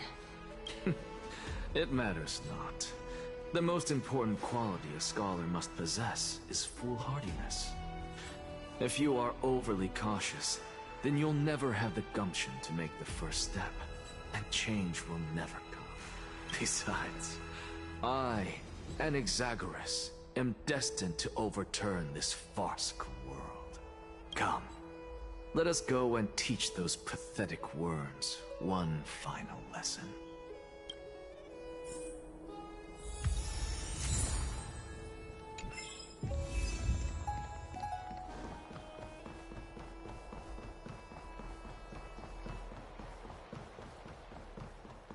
Fine.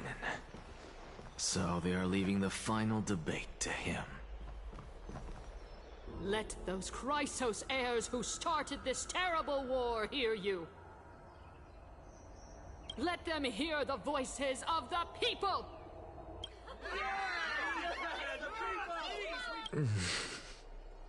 As always, that woman knows how to stir up a crowd. Professor Anaxa, I thought you'd pass on this. Everyone must cast their vote, or this assembly would serve no purpose. Prof, do you truly think it's wise to entrust the fate of the world to an assembly like this? Akama has stood strong under this system for 1,000 years. It stands to reason that there is purpose in its existence. But that is not what you're asking, is it? What you really want to know is Aglaya making the right decision in entrusting the fate of the world to you? Nothing ever escapes you. I didn't spend all those years teaching you for nothing. Most people only take 4 years to graduate, if I recall. To tell the truth, I feel like I'm on my way to an execution chamber instead of a podium. So, do you have an answer to that question? No, I don't. I thought so. Because that question is not yours to ask in the first place. Is Aglaya entrusting the world to you the right decision? Don't make me laugh. That is a question that woman must answer herself. Why are you fretting about this on her behalf? Or have you been seeing yourself as her pawn all this time? Listen up. I'll say this only once. Flip your perspective around and ask yourself this instead. What should I do to ensure that the world doesn't stray from the correct path? That is what you should be thinking about. You still have time, so give it some thought. Oh, and don't bother telling me the answer. Tell it to those begging for salvation from the gods. Got it. Thank you, Professor Anaxa. That's Anaxagoras to you. Who will you be voting for? That'll depend on how well you perform. May Circe safeguard your thoughts.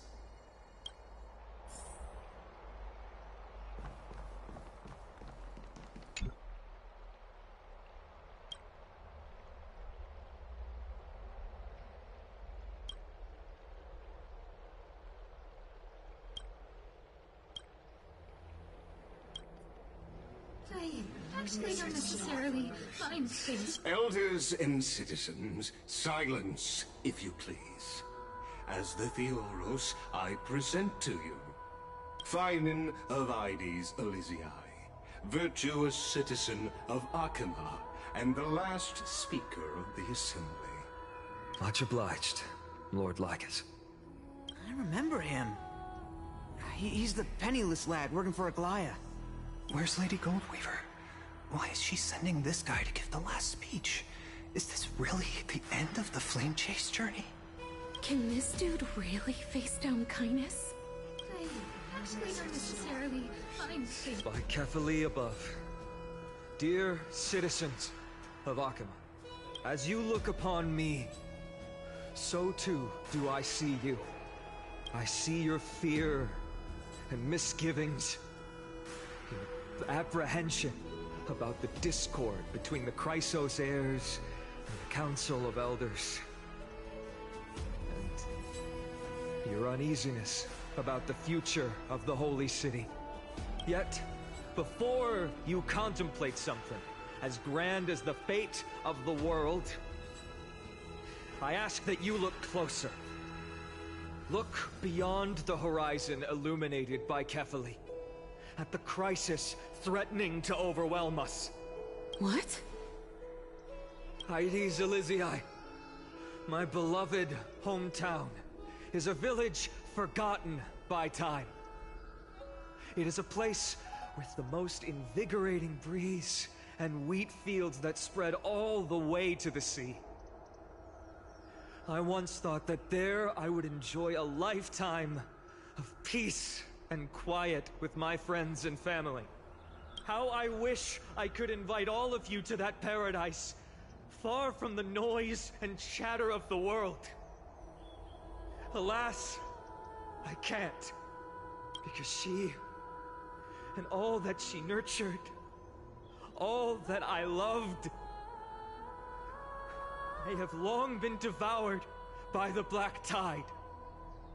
My beloved home is no more.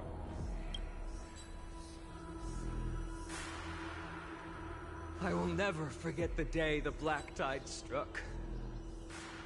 My father, Hieronymus, fought with a broken sword to his last breath to protect his child. My mother, Aldada, she was ripped apart by monsters. Also, I might live to stand before you here and now. Galba, he was a hunter. But in the end, those arms that once drew a bow instead embraced Piso, his beloved son, as they both breathed their last. Pythias, the teacher, risked her life to save her students, but a burning beam fell on her, crushing her. And what of Livia, her daughter? Did she make it out alive?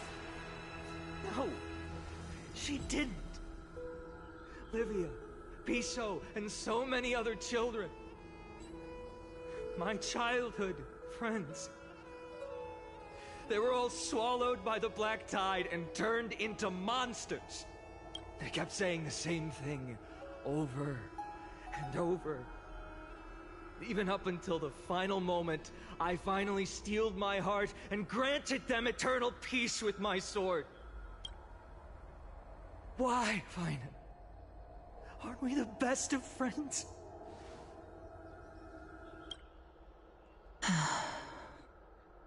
That is the black tide.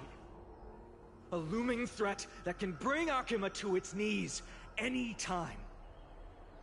Kindness may have promised that with the 3 Titans of Calamity gone, Akuma will return to an era Chrysia once more, but much as it pains me, I must disappoint you. While the demigod of strife has done everything in his power to hold them back, they are still coming. By now, the name of that black-robed swordmaster, the Flame Reaper, has likely echoed throughout the city already. The roaring thunder is a message from the strife demigod.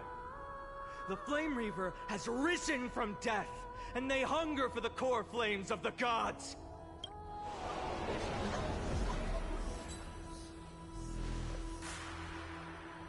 Lies! If such a powerful enemy is indeed approaching, why is Akuma still a picture of peace? Exactly! The city of Akuma shows no signs of pandemonium or chaos. And why is that? I beg you, spare a moment to think about this. Are we able to stand here and hold this assembly in peace today because the danger has passed? No! This peace we enjoy is no gift of fate. We are able to stand here today only because the Chrysos heirs have stepped up and shielded Akuma from calamity.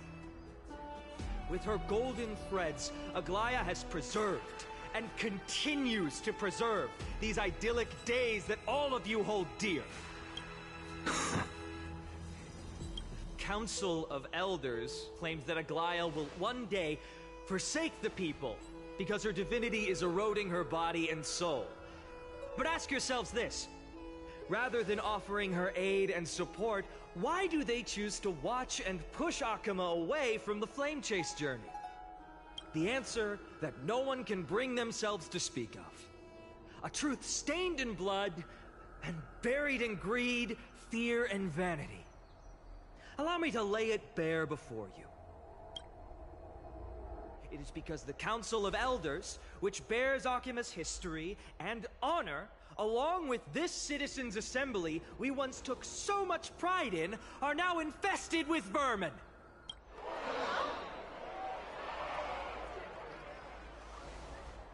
You insolent whelp! How dare you! It is true that Aglaya has reached her limit. Why? Because she has been working tirelessly to weave the defenses of our holy city against the encroaching evil. All while these vermin are making up baseless accusations about her and scheming in the shadows. Not once has she ever failed Akuma. Yet these vermin attempt to tear her apart, tarnishing her name with unfounded allegations. She may have been blessed by divinity, but hasn't her heart always stayed true to humanity? They attempt to mislead you and reduce this assembly to a crude standoff between gods and humans, but citizens of Akuma. Once more, I implore you to open your eyes and look at those around you. Examine them closely. Beneath all that finery, Do you see the good heart of a human, or the poisonous glands of a pest? Make your judgment, then turn your gaze to the demigods, whom so many of you regard as cold and merciless. Do you not see the light of humanity in them? And those who wear the mask of humanity, yet utter only hurtful, slanderous words. Can you not see that their souls have been corrupted by power?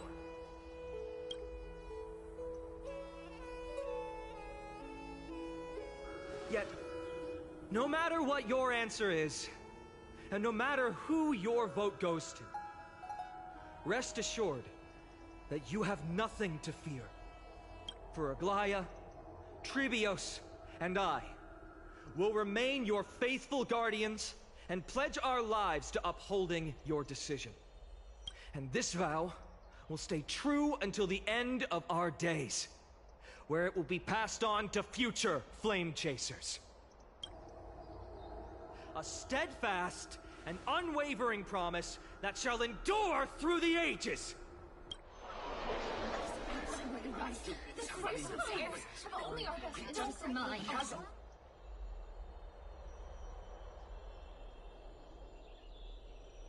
At the present time, on the scales of Talenton, those who call for the continuation of the Flame Chase journey, and those who demand its suspension. Each faction holds an equal share of votes, resulting in a perfect balance. As expected, this is the moment when the Flame Chase journey is the closest to its end. And now, it's your turn to vote, Lord Anaxa. Is there anyone else who hasn't voted? No, you're the last. Cast your vote with care, for your decision will break this impasse. I have long since made a decision. Very well. May you bring much needed change to this farcical world.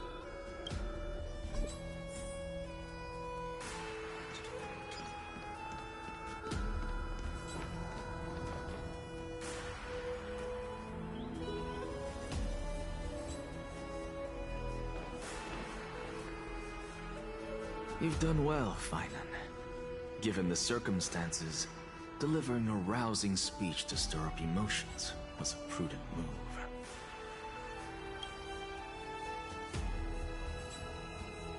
Thank you all for your patience. On behalf of the 7 sages of the Grove of Epiphany and the scholars of Amphoreus, I, Anaxa, am ready to cast my vote.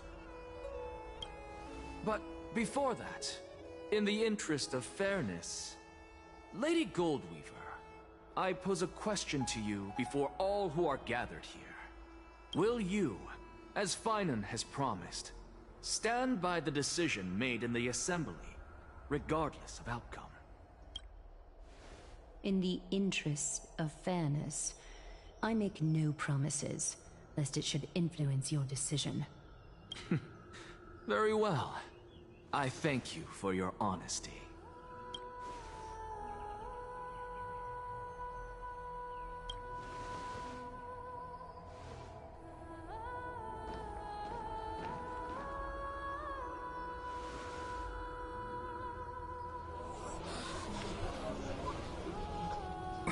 What's he doing? The stakes are high. Let's be patient. Cut the act! Who do you think you are wasting our time like this? Lord Anaxa, please do not forget that I... Rule number 1. Do not call me Anaxa. Rule number 2. Never interrupt me. Silence is golden.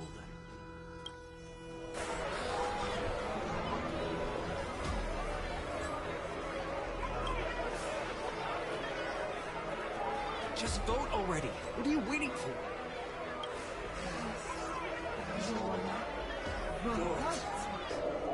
Cast your vote.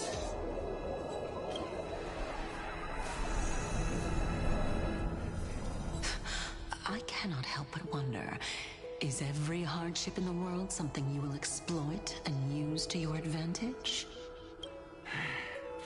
How else am I supposed to make use of this situation where my body and soul are separated?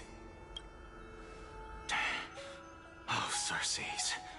Or should I say Calypso? Accompany me on this final journey. Let us journey to the Netherrealm and see how she will substantiate the answer to your question and validate my decision. We need only to follow the sound of the tides.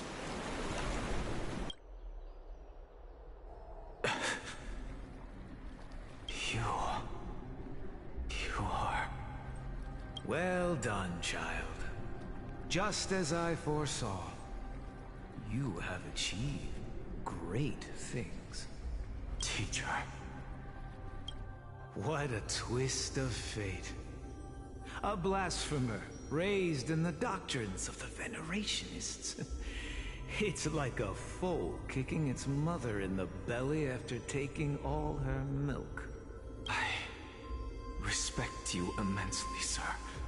But you cherish the truth even more. So, child, do not be troubled by the criticisms I have borne. Do not let those voices hinder you as you forge ahead. As the sage of the Venerationists, I am duty-bound to oppose you. But, as your friend and mentor, Anaxagoras, I say, go forth, for the truth is already in your hands. I will keep that in mind. Go now, child. Your lonely pursuit is about to welcome a new chapter. And when you reach the end of this journey, may we meet again with the truth before us. You have my word, sir. May Circes safeguard your thoughts. May Circes safeguard your thoughts. You are right, Empedocles. My lonely pursuit is about to welcome a new chapter. I must be on my way now. May we meet again with the truth before us, Empedocles. What are you waiting for? Just cast your vote. Silence! Silence, everyone! Behold, Circes. Here at the center of the world, I shall write the final step of my proof. For this place is but one step away from the truth.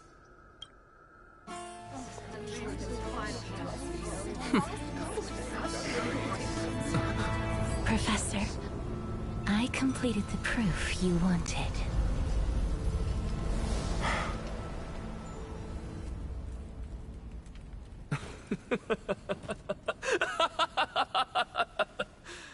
Thank you, Castorus. The answer is plain as day. My vote goes to the Flame Chase journey and nothing else! I have deciphered the truth of this world!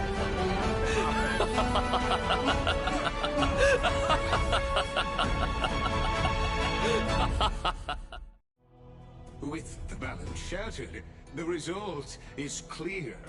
Buy carefully and to Lenten above, as the Theoros I have observed. No! Ligus, you can't! Anaxa, what have you done? Have you lost your mind? I hope you are prepared for the harsh punishment awaiting you. Mark my words, I will make sure that clever head of yours never forgets the price of betrayal. Have you forgotten? I told you that happens to be one of my rare talents. You put on such a grand performance, just to aid their preposterous flame chase journey? Performance? No, you are quite mistaken. I may be paranoid by nature, but I've always been known for my honesty. If you really understood me, Lady Kindness, you'd realize that I never had any interest in your pathetic little game of politics. Factions standpoints. They are jokes in my eyes. I have never once switched sides, because I, and I alone, am the truth. Lady Kindness, with all the citizens here as witnesses, we should honor the spirit of democracy and respect the decision of this assembly. I have observed that Akama has chosen her destiny. This citizens' assembly has resolved to continue the flame chase journey. This resolution shall be put up on the Wall of Heroes, such that all citizens are aware of the city's way forward. You! It seems not everyone is ready for the assembly to end. Very well. Let me entertain you for a little longer. By your leave, Lord Lycus. Interesting. Elders and citizens, your attention, please. Stay for a moment more, if you will. Anaxagoras of the Grove of Epiphany has an announcement for the assembly. What is this performer up to now? Just moments ago, all of you made a decision on the fate of Amphoreus. As a supporter of the Flame Chase journey, it pleases me to see the choice you have made. But I regret to say that I still harbor doubts about this outcome. Thus, I hereby challenge this resolution. Tell me, who among you dare swear to Kefali's name that Era Nova will truly welcome the fairy tale ending that the Chrysos heirs have promised? A beautiful new world free of calamity and madness? Nonsense! That's impossible! No one? Must I pick somebody to answer? Very well. You, the one acting so wise and profound, in front of all present here, do you dare swear that it will happen for sure? No? Fine. Next. You, the one with ignorance written all over your face. Yes, you. Do you dare swear by it in front of the Titan? What are you trying to do? Useless. Your turn, then. With that smug look of yours, you must be confident that the Flame Chase journey is the best course to take, right? Hey! Mind your tongue! So, no one? I see. In that case, Finan, answer me this. Your speech was filled with such passion just now. How confident, then, are you in making this promise? Professor, what are you doing? Let him continue with his performance.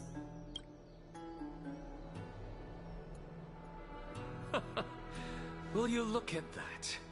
Even Finan and Aglaya lack the courage to make such a promise. And what's even more absurd is that no one but I can promise you this new world. And yet, the Assembly passed the resolution anyway. But you needn't worry, because I knew better than to trust you good-for-nothings. That is precisely why I am here today. To give you one final lecture. Now listen up and listen well. I, Anaxagoras of the Grove of Epiphany, hereby declare everything that the Flame Chase journey promises is true. Finan of Ides Elysiae, the prophesied demigod who shall succeed Kefali, will reforge each and every one of us in the new world with his complete, intact memories. What? The core flame-bearing titans were the Chrysos heirs of yesterday.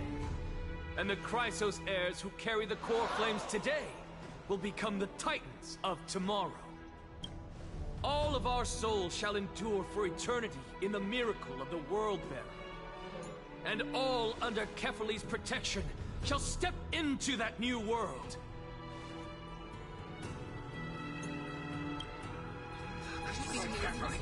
This is your blasphemy! It's impossible. What? Are you saying that we must bow down to you and worship you even in our next lives?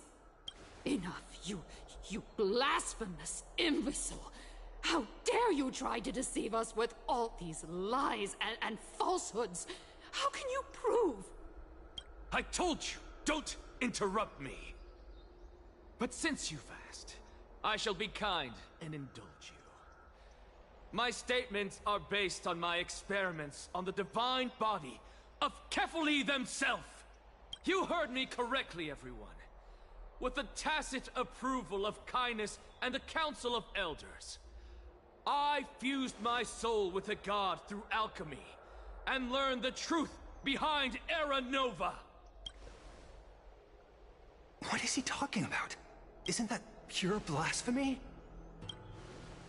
I, the vile, wretched blasphemer, deserve nothing less than death for my sins.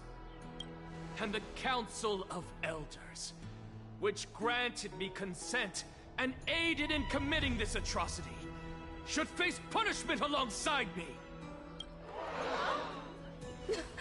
By the gods, even Kindness has betrayed Akuma. The Kefali's We're carefully afloat.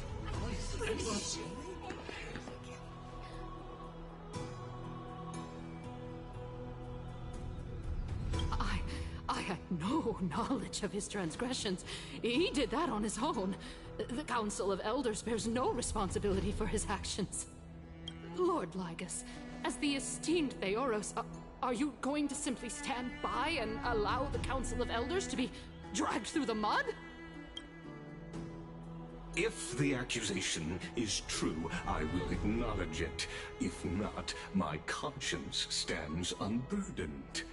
Lady Kindness, the reputation of the Council of Elders was not built in a day, nor will it be shattered overnight.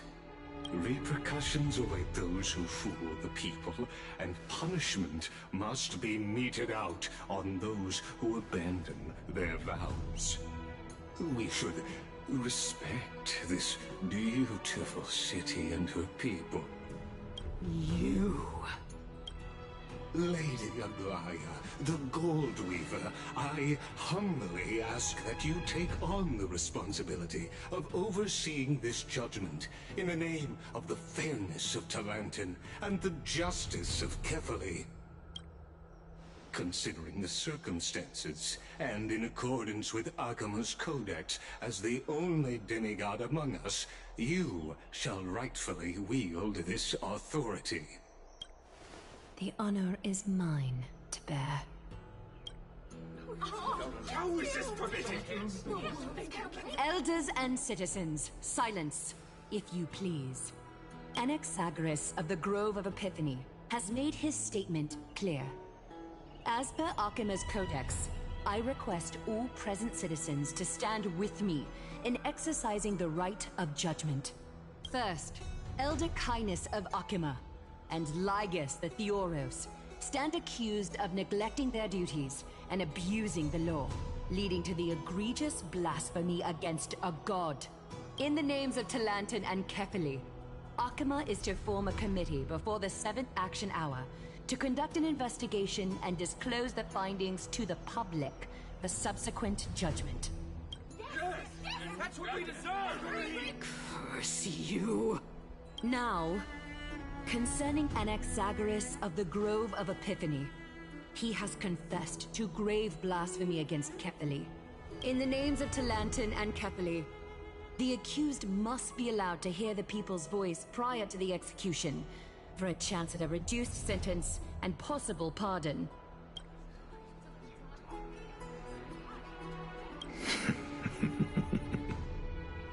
Professor.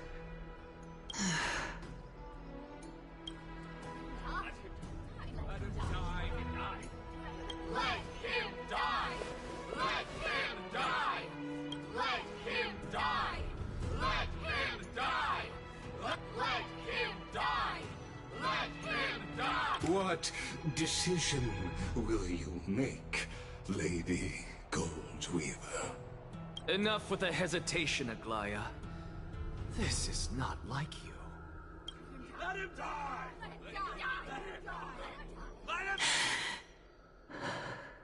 Then, in light of the people's voice, O Talantan on high, may you bring death upon him.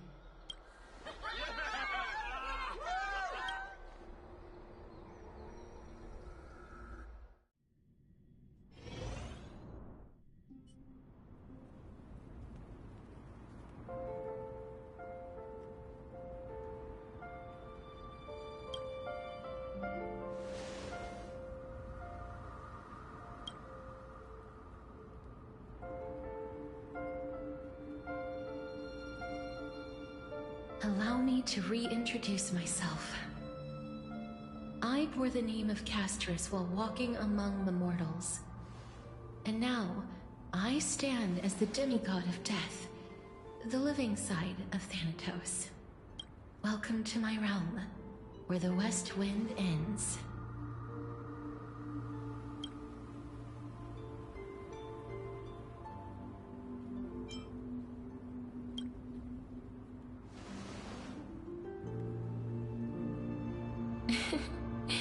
You're still as energetic as always. Did you know? Every flower here was planted by Thanatos himself.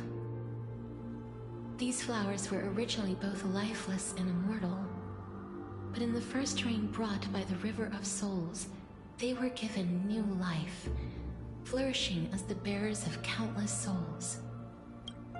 And it is my duty as the Master of Death to tend to their well-being and foster their growth in this serene haven. Similar to the structured cycle of life and death in the mortal world, these flowers too shall wither and fade, returning to the earth and then ascending to the sky with mist and tides. Eventually, they will descend to the mortal land as gentle rain. Every soul undergoes the perpetual cycle of reincarnation, albeit in varied forms, until the world meets its end.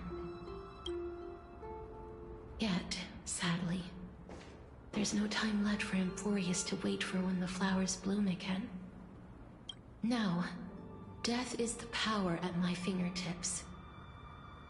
It once led the souls of the deceased here, but I shall open the gate of the netherworld and return you to the realm of the living.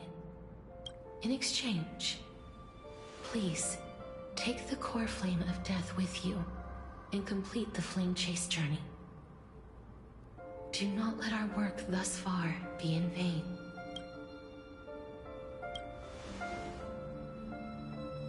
Thank you.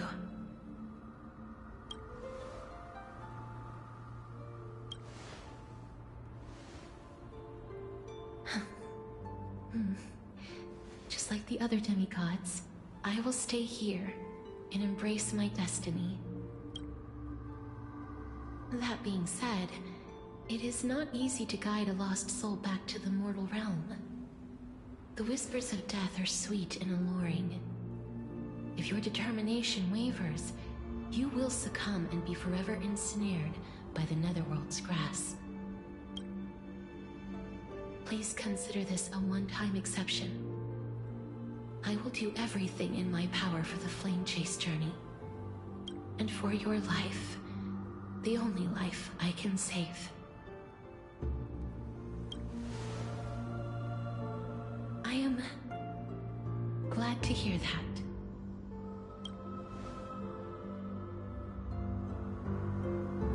Over here!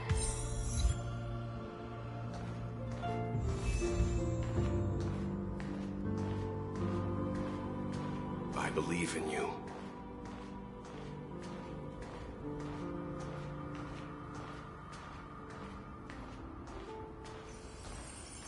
Death is such a sweet joy. Don't Lift your chin up high! Step forward with us toward tomorrow! That's right. Keep your eyes on the dawn. Onward. Show me your courage.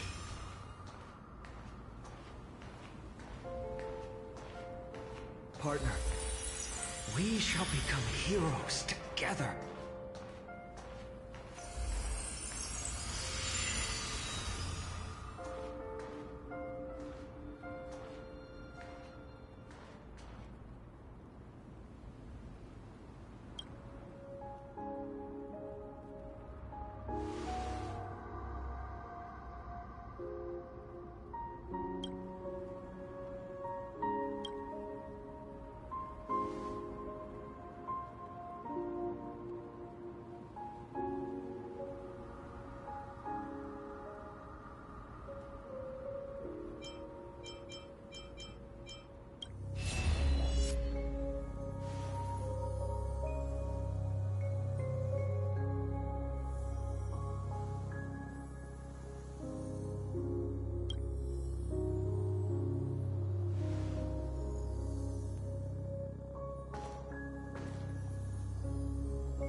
All of this is proof that you once lived.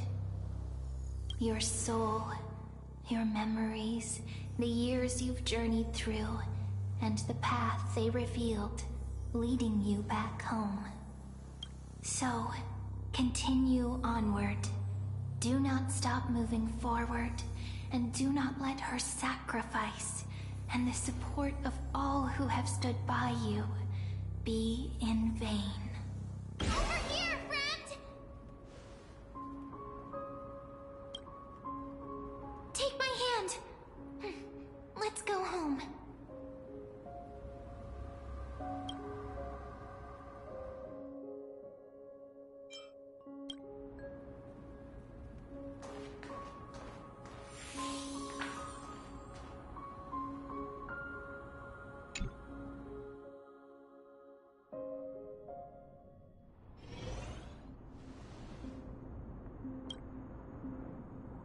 At last. I knew you could do it. Your soul is still perfectly whole. As if some kind of force is trying its best to keep it together. Is it Ornyx's final blessing? Or is it a miracle of your own? It's truly incredible. Such a strange surge of familiarity. So hard to describe. Perhaps it is fate, once again fulfilling its own design. Or perhaps it is the laws from beyond the sky, so familiar to you, that intertwined our fates long ago. It seems that this is the riddle which cannot be solved anytime soon. The sensation of becoming a demigod is truly wondrous. It's as if the river of souls is winding its way through the depths of my spirit, transforming with each breath into a fine rain that nourishes the world. Do you recall that prophecy? At the end of the sea of flowers, the souls of the living shall warm thy fingertips, and after an embrace, there shall be eternal separation. I promised you that I would do everything in my power to give it another meaning. Now, as I stand as a demigod and destiny draws to a close, I can finally end it in a way that is as beautiful as it deserves. The wish I once sought, but could never grasp is now within reach. In this brand new world, every blooming life will lift its arms in celebration and recount the profound meaning of this very instant. Every touch, every embrace we share will never again be an ice with an intense warmth, sowing love far and wide throughout the land. The other shore is very cold.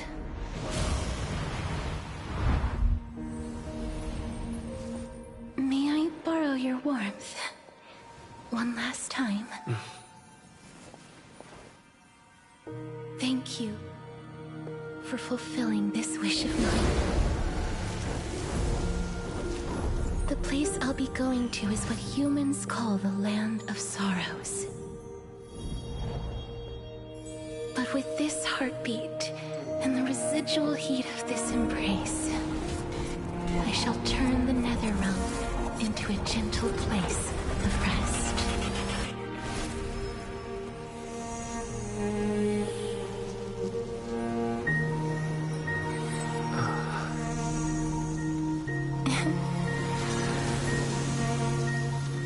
This embrace may be brief, but it's the proof that I once lived. Farewell, then. May we reunite in the new world.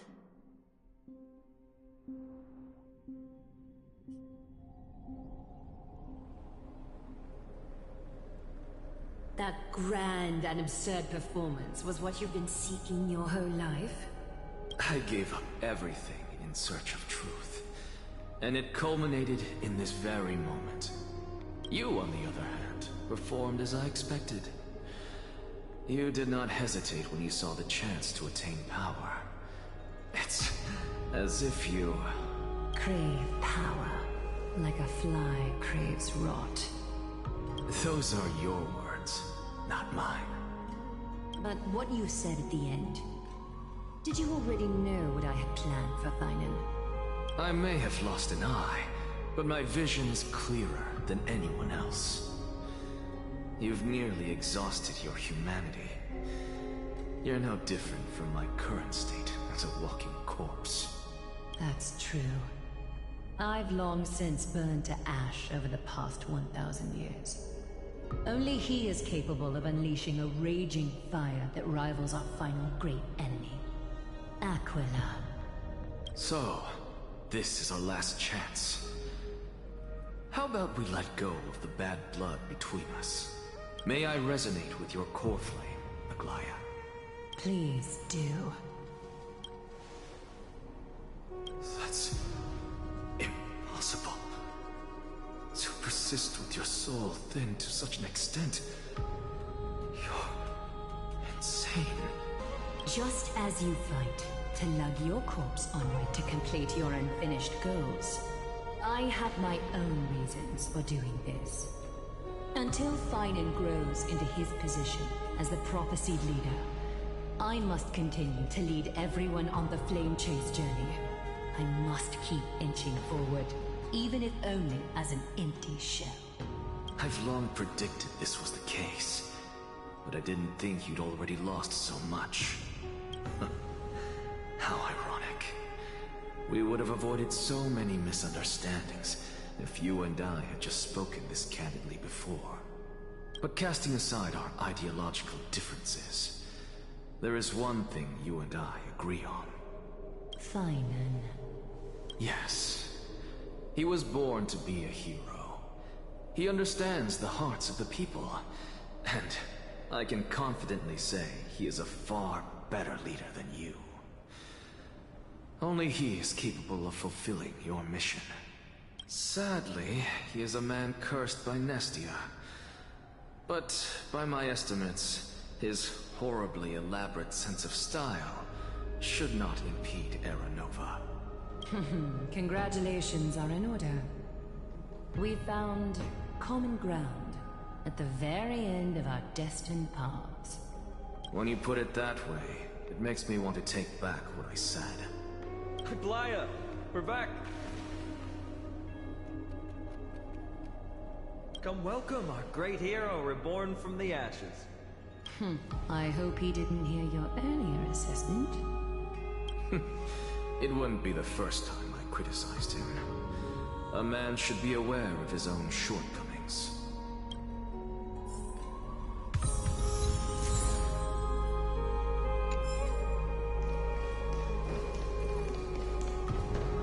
hardened. But I don't see Castress among your number. It looks like she not only helped me prove my theory, but helped you fulfill your mission as well.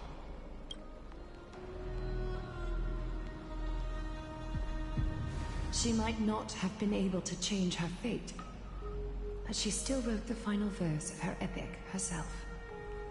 Trinan, please recite the prophecy for us. Trailblazer, please surrender that scalding cool flame for us as well. You are the only life she ever saved by her own hand in her 1,000 years on this earth. I believe no one is more qualified for this noble task.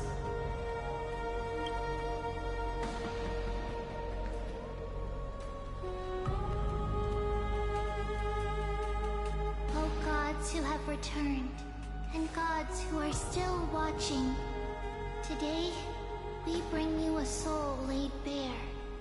The Hand of Shadow, Thanatos, remembered their name from the past. From daylight they came, and to their fragrant dwelling they return, to walk now among your ranks. And there was one who joined hands with the Titan, a traveler risen from the dead, and reborn among mortal kind. He is the everlasting night, and shall now proclaim in his good name, O Majesty of the 12 Titans, pillars of the world. We seek your divinity to mend the rifts of the world. Fill our bodies with blood of gold till we wither in willing service to the prophecy. Step forward, trailblazer from beyond the sky, and together with us, surrender the core flame and carve their star into the sky.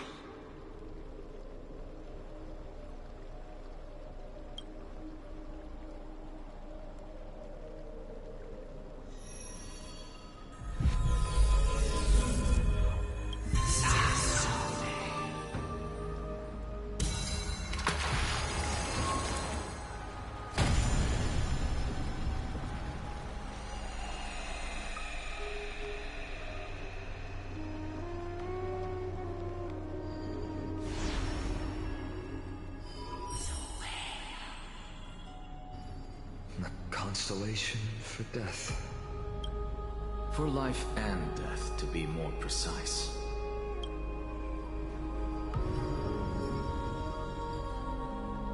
Look, it's...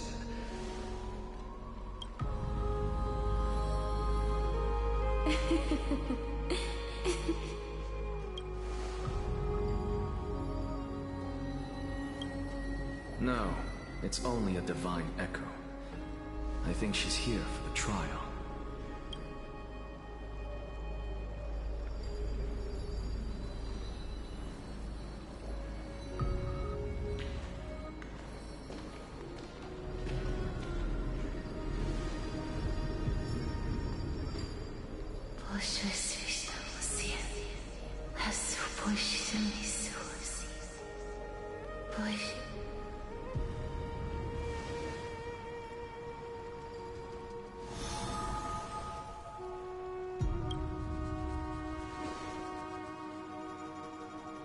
What did she say?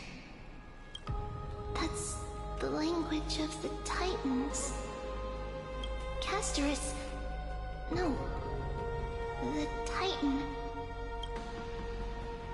They said... I have illuminated the cold shadow of death. Onwards. For your path to the future is bright and its flame eternal.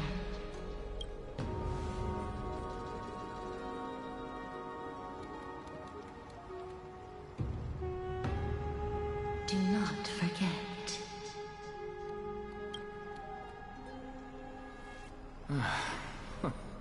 She made quite a scene. I suppose it's my turn now. I won't stop you. Professor, you... What's with that look? You were present. So,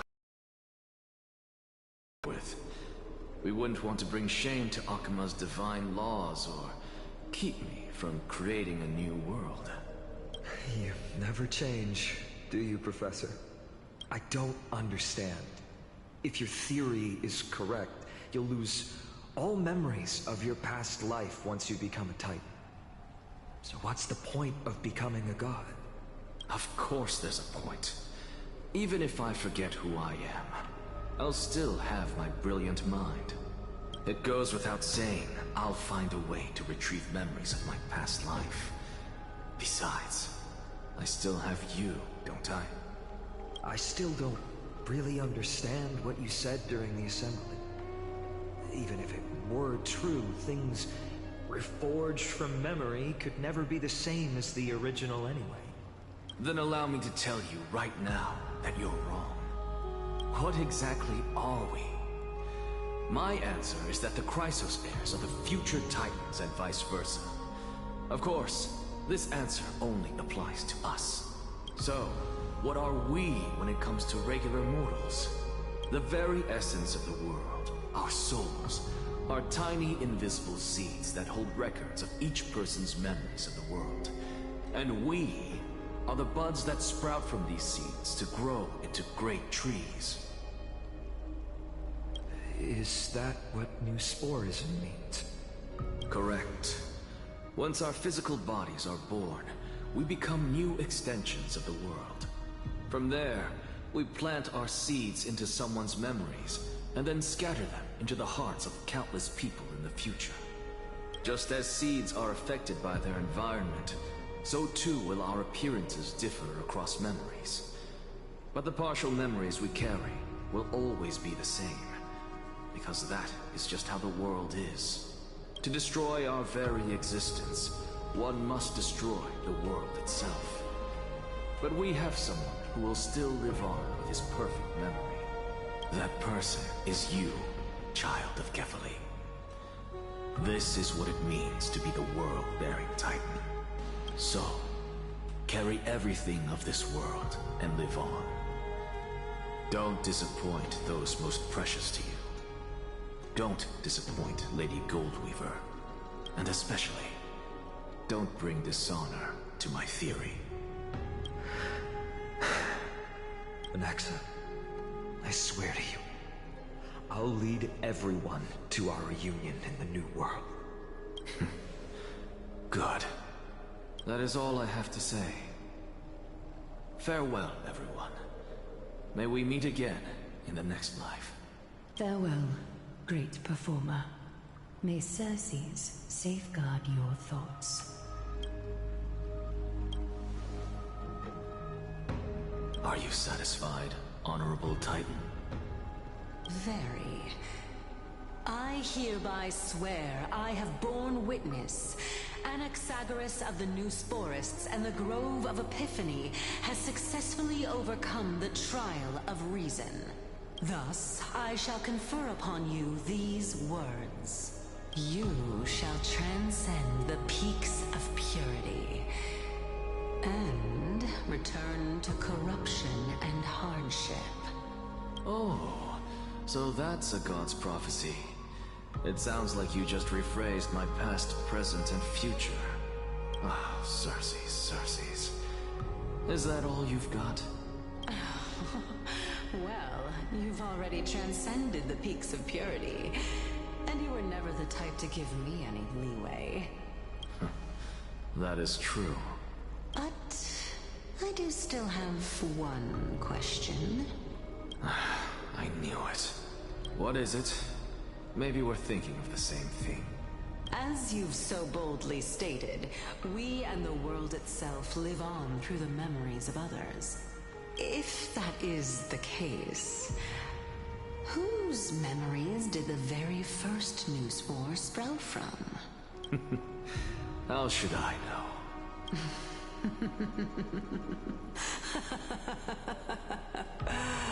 Oh my. But since we are both equally curious, we should allow the children of humanity who come after us to investigate in our stead.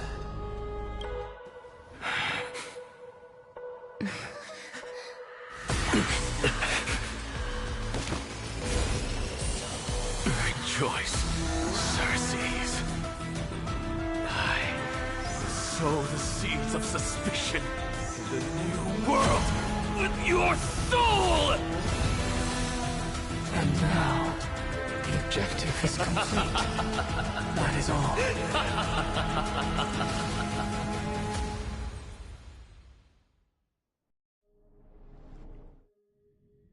Thankfully, she's still alive. Was March 7th also in this condition when she was first rescued by the Express?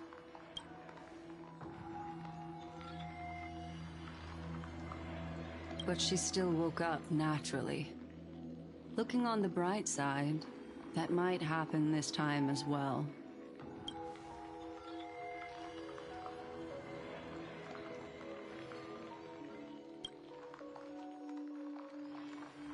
I do not have conclusive evidence, but judging by her current condition, perhaps March 7th's memories have been hijacked.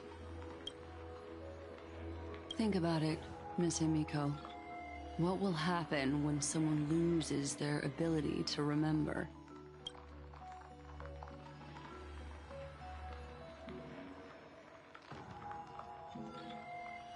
Unfortunately, short-term memory is an entirely different concept from the inability to remember. Perhaps it is difficult for you to imagine, but an individual who has lost their ability to remember turns into nothingness. The belief of the Garden is that everything in this universe can be interpreted through memories. This is the driving force behind the continuance of this path. The past is made up of memoria, while the future is a possibility that will eventually be converted to memoria. But the present, it doesn't really exist, and it's only an abstract expression. Therefore, when a person is affected by the path, and loses their ability to remember, their physical form will also be affected. These ice crystals are a manifestation of that.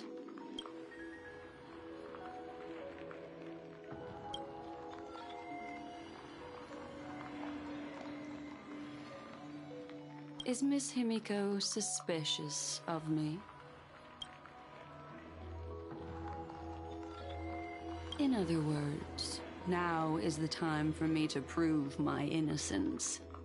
That's not a problem, of course. The true reason behind my intentions is that Amphoreus holds special significance. For some memo keepers of the Garden with extremist views, it is a perfect example. A world that can only be seen through the Garden's mirror means that memo keepers have the right to keep the world in their private collection. If those Pathstriders of Remembrance were to uncover the secrets of Amphoreus first, they might unleash their wild ambitions and remodel more worlds into a similar form.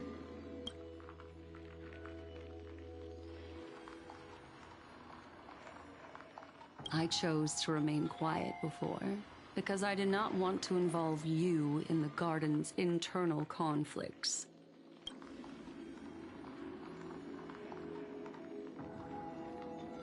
You can be even bolder with your guesses.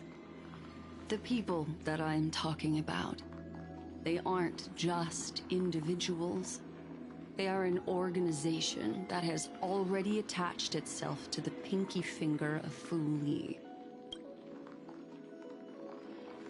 I cannot be certain, but at the very least, they are capable of doing so.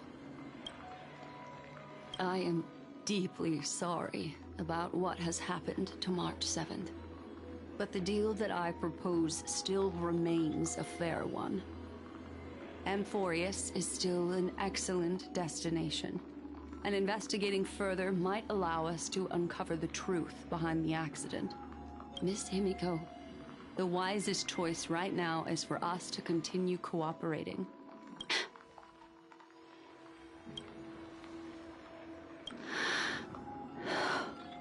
Let me take back a part of what I said just now, Miss Himiko.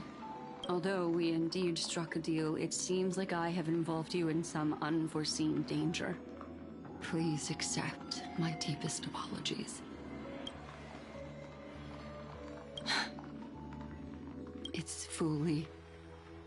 Their gaze has just swept across Amphoreus.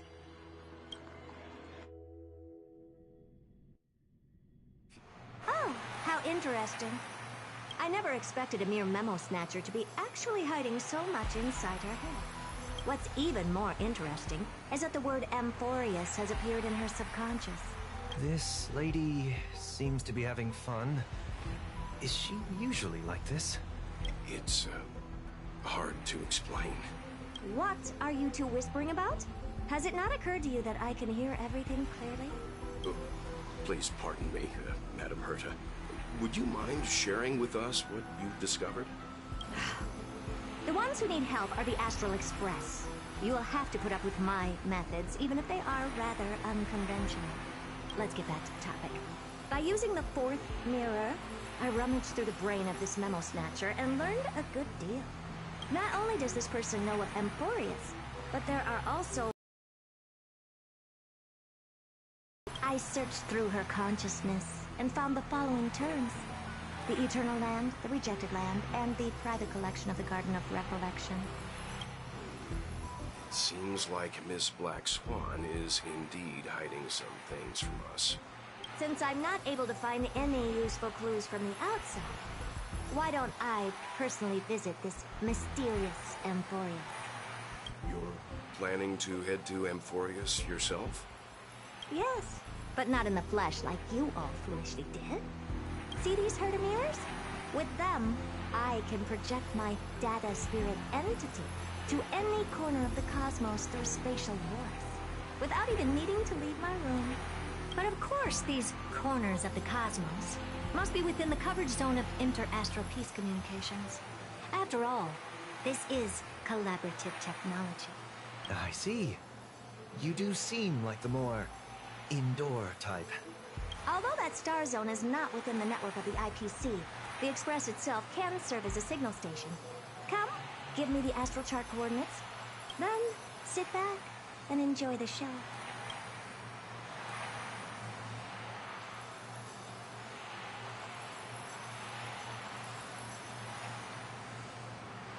All right, now that everything is ready, mirrors, get to work.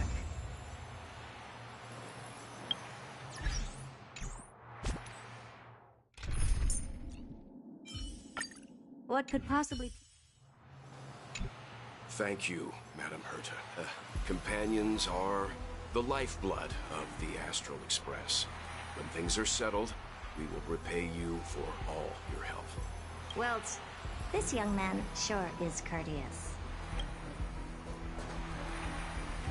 Madam, watching you work has been an enlightening experience for me. It's hard to imagine that an outstanding scholar like you could maintain such a relaxed manner most of the time. Your calm and collected nature is truly a trait that I should learn. This rat. Why does everything that comes out of his mouth sound so snarky?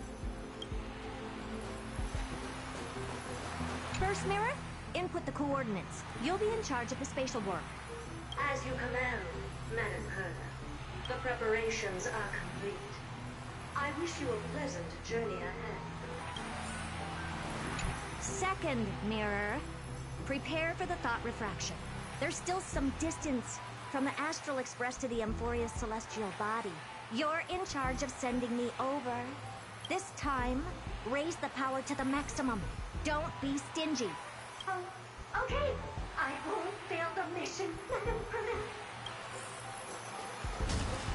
Third mirror, you're in charge of generating the data spirit entity. I'm happy to help, Madam Herta. What kind of appearance are you planning to use this time? Good question. Let me think. Forget it. Just use my own appearance.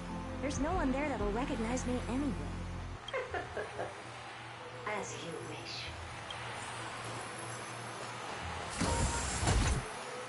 Preparation of the data spirit entity complete. Thought refraction at max power. Excellent. The first mirror. Let's get going. Have a safe trip, Madam Herta. May your journey yield good results. Coordinates input complete. Preparing to activate spatial warp. Destination: unknown celestial body. Amphoreus. Spatial warp countdown. 5, 4, 3, 2, 1. Warp activated. Oh! So that's Amphoreus? Its appearance is... well, sure is unique. Second mirror. Prepare for thought refraction. It's time to send me in. Alright, please read the safety protocols. Can't you hurry up? Yes, ma'am.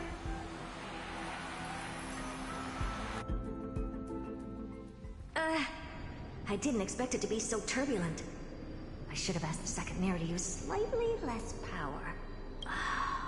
What a magnificent sight! Is this the entrance to Amphoreus? Let's see. Perhaps I'll be able to find a way in. What's this? A statue? It's ugly. I don't like it.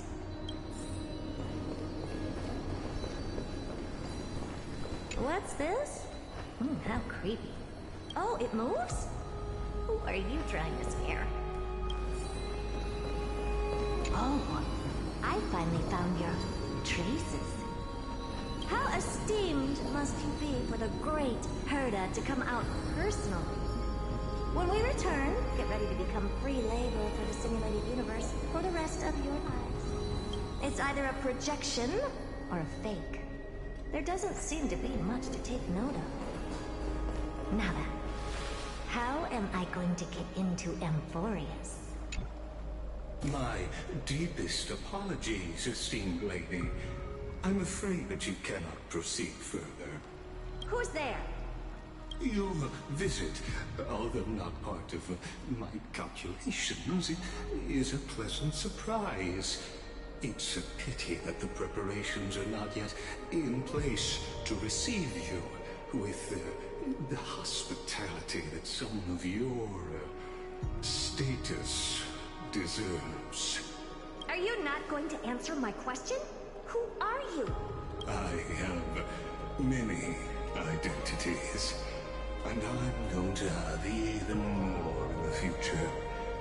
But if you just need a form of address, you can use my common alias, Lycurgus.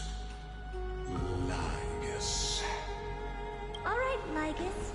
But you can't possibly think that I'm just asking for a name, can you? Regrettably, I do not have the authority to share more information. However, standards are always flexible. While not violating the ultimate agreement, I'm able to disclose this piece of information. As you thought, this is the entrance to Amphoreus. Now, please, kindly turn back. Amphoreus is not a world that you should be involved with, regardless of what kind of magnificent achievements you have accomplished. This place will not open its doors so easily. You seem to understand me very well. Then you should know that I have no reason to listen to you. Your reaction is completely within my calculations. Despite my long years as a watcher, it seems like my assessment of human nature still remains accurate. From you, I'm able to sense a beautiful desire for knowledge. But my answer remains unchanged. Madam, it is with the utmost goodwill that I suggest you return to where you came from. Let's assume for a second that I'm not so well-mannered, and that I insist on uncovering the secrets hidden behind you, Mr. Lygus. How do you plan to dispel this notion of mine? Within the scope of the ultimate agreement, there are 178,244 logic chains at my disposal to convince you. After filtering through them, I have determined that I only require 3 to attain the results that I desire. Oh? I'm all ears. First, for reasons that cannot be disclosed, Amphoreus is a completely isolated celestial body. Apart from me, no one else will be able to help you enter. That's not a good argument. Second, if your plan is, as you've alluded to previously, to force me into cooperating by showing hostility, do know that, just like you, I have basked in the gaze of the erudition. I stake my honor, and assure you that, in the worst-case scenario, our mutual destruction will be inevitable. Oh. No wonder I couldn't find a back door. When I did a scan of our surroundings, the safety protocols on you are comparable to Screwy's. How interesting. I assume that you still wish to hear the third logic chain? Of course. Why wouldn't I? Third, even if you exhaust all your means and find a way to break through, you will surely give up once you understand the consequences of your actions. After all, throughout your long life, as much as you'd hate to admit, your conscience has played a crucial role. What a brazen robot. You think that you can actually understand me through your paltry calculations? But since you put it that way, why don't you tell me what these consequences will be? It concerns the third path that is entangled with Amphoreus. A path that you and your friends still very much lack understanding of. The destruction. So, if you ignore my warnings and persist in your ways, you will break the shackles of a Lord Ravager. And when that happens, their fury will engulf the cosmos.